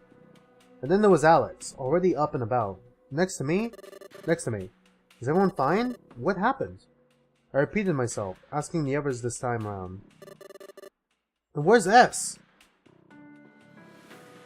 My eyes scanned the area, but I couldn't see any traces of the android. It was as if they'd vanished. Something else was missing too. Or someone else, in this case. Wait, what about a time? Ah, shit. Oh, we got another one. Where machinery that was stomped in the... Okay. Anastasia in the prologue. Oh. Oh, what the fuck? Alex in the prologue. S in the prologue. Oh my god. Okay. We could do the lore maybe in a future stream or not. I don't know. I kind of want to focus on the main story right now. Where is she to? Calm down with the 20 questions, Nina. We've barely come to. The man rubbed his face with his mechanical hand. Glancing at Anastasia, who seemed far more chipper than everybody else. We're all up! Nice! Another job well done for Anna-chan. Oh my god. No, Nina's right. The sign's missing. That's not a good sign. Did they get her? Knew we shouldn't have come here. Weren't you the one who boasted about your unparalleled physique earlier? All my strength serves no purpose when I'm unconscious. Okay, well, let's assess the situation. Anastasia sauntered over to the door and confirmed that it was still unlocked. We could go back to the octagonal room. However, the other doors were still very much locked. Still only one way to go. This is a farce. Yeah, I don't like this either. Stay on your toes. We can't fathom what's coming for us. However, I do have a question. I'll ask it for you. Why haven't the guards incarcerated us, or annihilated us yet? That too, but also, where is everyone else? Not just where, but who? What? And the question nobody asked, how? Who is everyone else? What is everyone else? And how is everyone else? God damn it. Anastasia, I understand it's difficult for you, but can you please shut the hell up? It seems stared at her with the same disdain a time usually reserved for the happy-go-lucky girl. The situation does not need your stupidity at the moment. That's a little harsh. I mean, you're not wrong, but she's just lighting up the mood. No, you don't get to call her. She's not a child. She's an adult. She's the same as us. In fact, she's older than us. What? Huh? I glanced at Anastasia, who didn't let Attine's word chip away at her mood whatsoever. Older than them? But she looks like she's 16. Enough of that. Let's move out of here. We have to find S and Attine as soon as possible. Is she a robot? She could still be a robot. And who made you leader? Ugh, you're still on that? You can't control everything in time. Attine, I don't fucking know it. Accept that already. Say what you want. I'll never follow your directives regardless. Then leave it up to Nina. The thing crossed his arms and closed his eyes. He didn't voice an objection to that idea, but he didn't seem happy about it either. I say we move, like Alex said. Staying here makes us sitting ducks. Yeah. Didn't we have... Let's be swans, not ducks. Nice. Didn't we have like an hour? It was like 12:48. It was fucking 12:48 when we fucking entered here. We don't have time for this. Unless we need to duck for cover, then we'll be ducks. Atan was vastly outnumbered by the others in favor of Alex's idea. He recognized that and sighed, giving in. Fine. Let's be swift and silent. All four of us infiltrated the octagonal room again. Even now, we've been passed out for who knows how long. There was still nary a soul in the octagonal room. That reminds me, how long have we been passed out? Attain? Let's see. Let me see. We passed out a little past the beginning of the afternoon. He checked his watch. We've been out for 7 hours. What? It's nearly 9 PM now. 7 hours? Isn't that strange too? I get what you mean. How come nothing happened to us? What if Atine and S escaped after gassing us? Anastasia spoke immediately, and accusations towards our would-be leader figure. No, that doesn't make any sense. But think about it. Suddenly, we're knocked out, and they're gone. What exactly happened here? Okay, why the fuck would the two of them work together, first of all? Unless the robot is Zachary. And secondly, why would they just abandon us? And also, why haven't we been captured yet? What exactly happened here? As far as I can tell, none of us could have made that gas. And we aren't dead, right? Doesn't it make sense then that the guards didn't fall on us? Strangely, Anastasia was putting together a string of thoughts that weren't just random mishmash of sounds for once. Did I read that right? I'm sorry. It's text log. None of us could have made that gas and we aren't dead, right? Okay, fair enough. That means who is likeliest to have done it? It's time, that's who. With ES. Okay, when? The girl motioned the air as she spoke. While she spoke. ES could have emitted the gas. And then Itine and ES left us while we were passed out. Okay, it's possible that ES and now we're prisoners here. Just like those we were going to save. Foolproof plan. Hold on, those are serious accusations. Yeah, why are we even, like... When could they have worked together?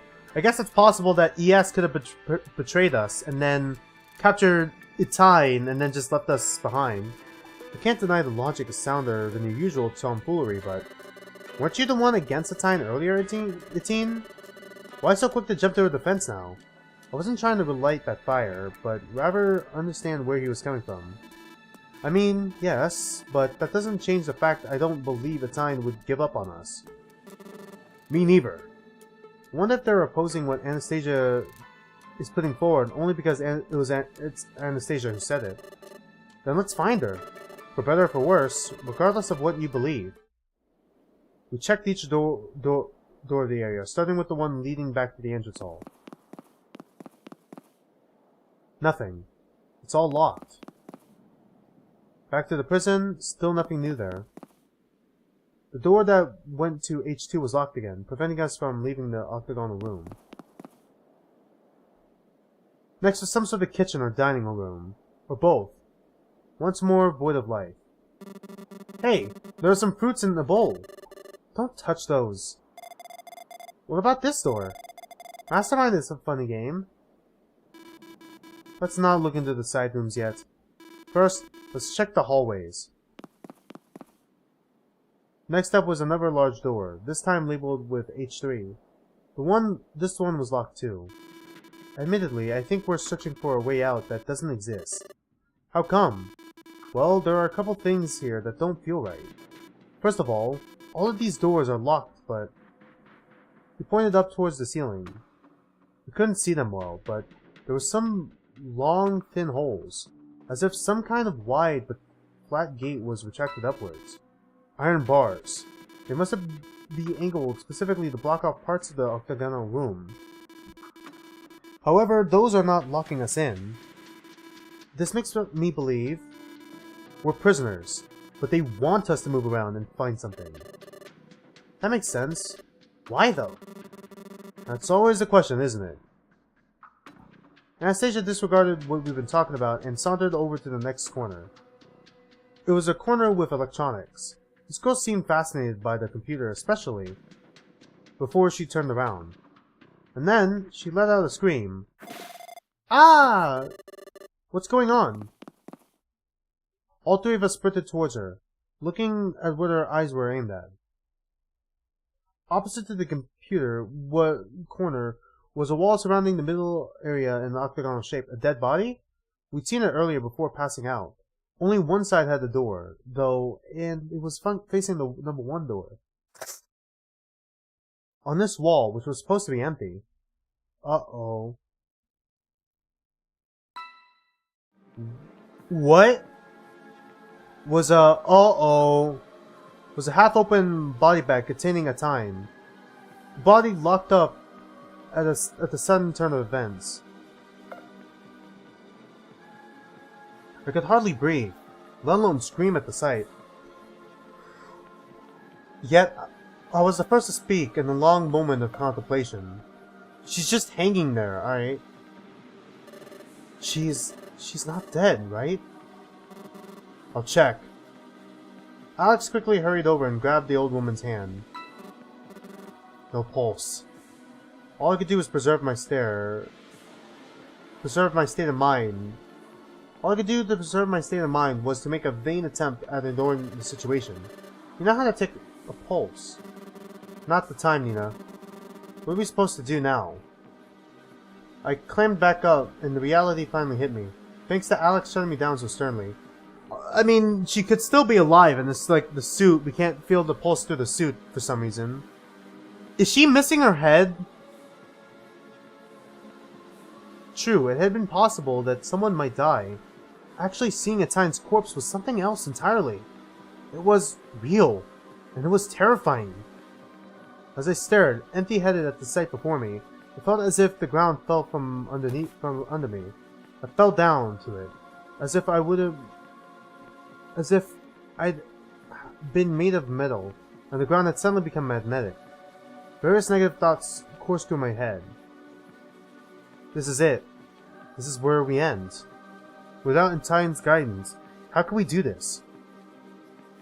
She may have done bad things before, but what are we to do now? I can't stop thinking about how all of this is my fault, somehow.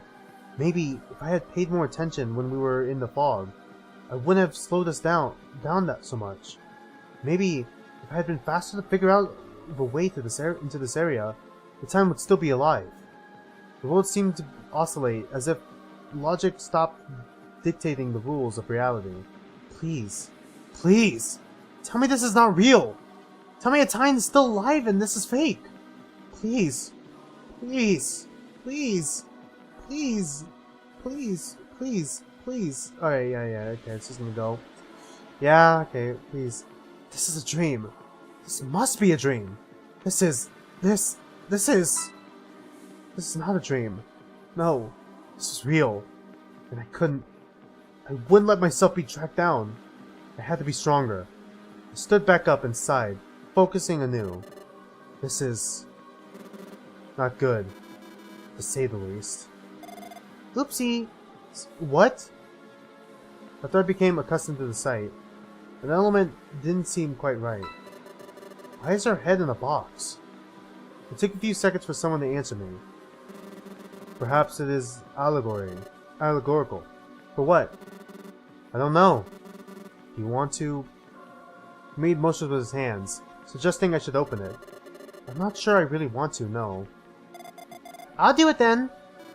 No, don't! Can't stop me. Really? The girl lunged forward and dodged Etienne's arms reaching for her. She was so agile, so I failed in my attempt to stop her. She then casually leaped onto Alex's shoulders, forcing him to hold onto her legs so she wouldn't fall. Uh-oh. Precariously balanced, Anastasia stood in front of the hanging one. Hands on the little handles. Oh! Okay. And then she opened the box, revealing Yes's head inside. Found them! Huh? Well, at least it didn't explode. Why would it explode? That's a joke, maybe? Something like, haha, you got too close, now you die too. Maybe you've been watching too many B movies. But anyway, why is Yes's head in there? It's like she's become an amalgam of both. What does this mean? It means she's dead. Uh-oh. A voice called for us from behind. We all turned back around, and above the PC... Demo end? Oh no, it continues. The large wall-mounted screen had turned on. This is a long demo. I was expecting like an hour and a half of gameplay, but holy shit, someone was on it. Or maybe it was only their face. No, it was a mask. Huh? That face. I know it. But where had I seen it before? It dawned on me moments later as we all stood in silence, watching the mask staring back at us without any expression. Why? Okay, it's a different mask though. It was him. The man with the mask I've seen earlier. And yet, as I realized that, instead of feeling overjoyed we'd found Zachary, all I felt was a cold sweat shivering up my spine. But why? Hadn't we found the prisoner we were meant to rescue? Then why did this mask make me feel so afraid?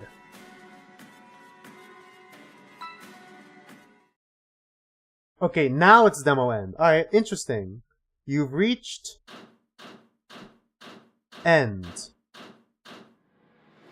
Not an ending. Yeah, demo from side A. Main menu, alright. Start. Pierce, you reached... Oh, okay, we're not gonna see side B yet. Alright. I was curious to see... If I click restart, would it... Okay, well, that was a mistake. Well, that was actually a lot of fun. Oh man, what a story hook, man. I wonder if there was a way we could have actually saved a time. Maybe we could have saved her if we solved that puzzle ourselves, but I think we'll save it for when the main game comes out. Let's save it for when the main game comes out.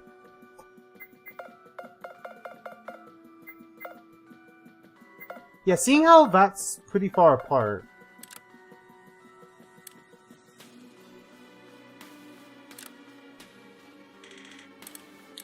Honestly, Miracle Moon, I'm very excited to play the full version of this game when it eventually comes out. God, it took us 3.5 hours. I was not expecting that.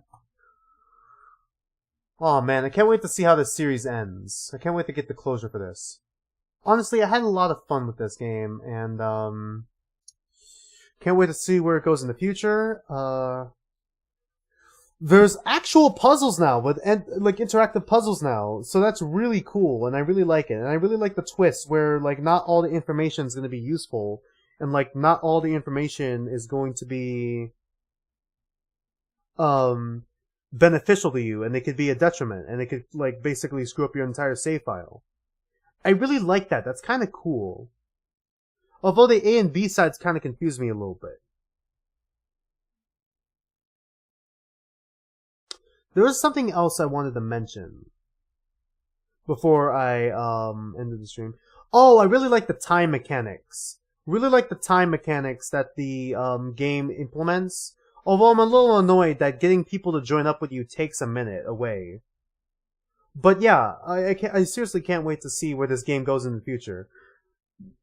Like seriously, like even Zeroscape can't even get the time mechanics down. It can't even get timing down. Like with Zeroscape 999, fucking 9 hours. Like the pacing doesn't feel right, you know?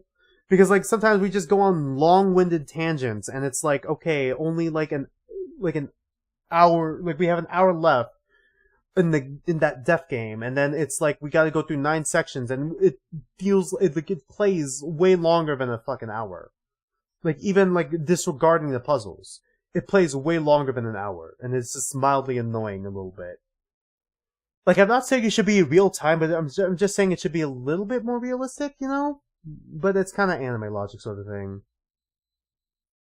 I do kind of enjoy some of the characters. Anastasia is still a little annoying to me, but I can't wait to see where her character goes. I wonder where ES's characters is gonna go. Anastasia is clearly gonna be important because she's like in like the thumbnail with this thing. So I'm kind of curious about that. Very curious to see where this game goes in the future once again. I can't wait to play the full version of this game. Once again, and yeah. Not much else I can really add on to that. To continue what I was saying before, like for the closure, like to close this, all off. If you're curious to read my fanfiction, Phantophobia, it's in the description below.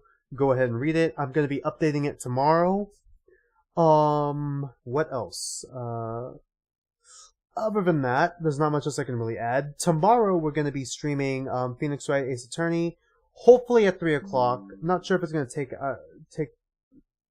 Not sure if it's gonna take as long. Not sure if it's gonna take as long as Not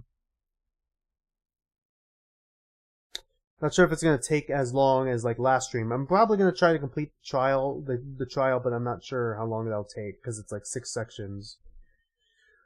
And yeah, not 6, 4 sections. No, 6 sections. Never mind. Yeah, because the trial's split into 2. Yeah.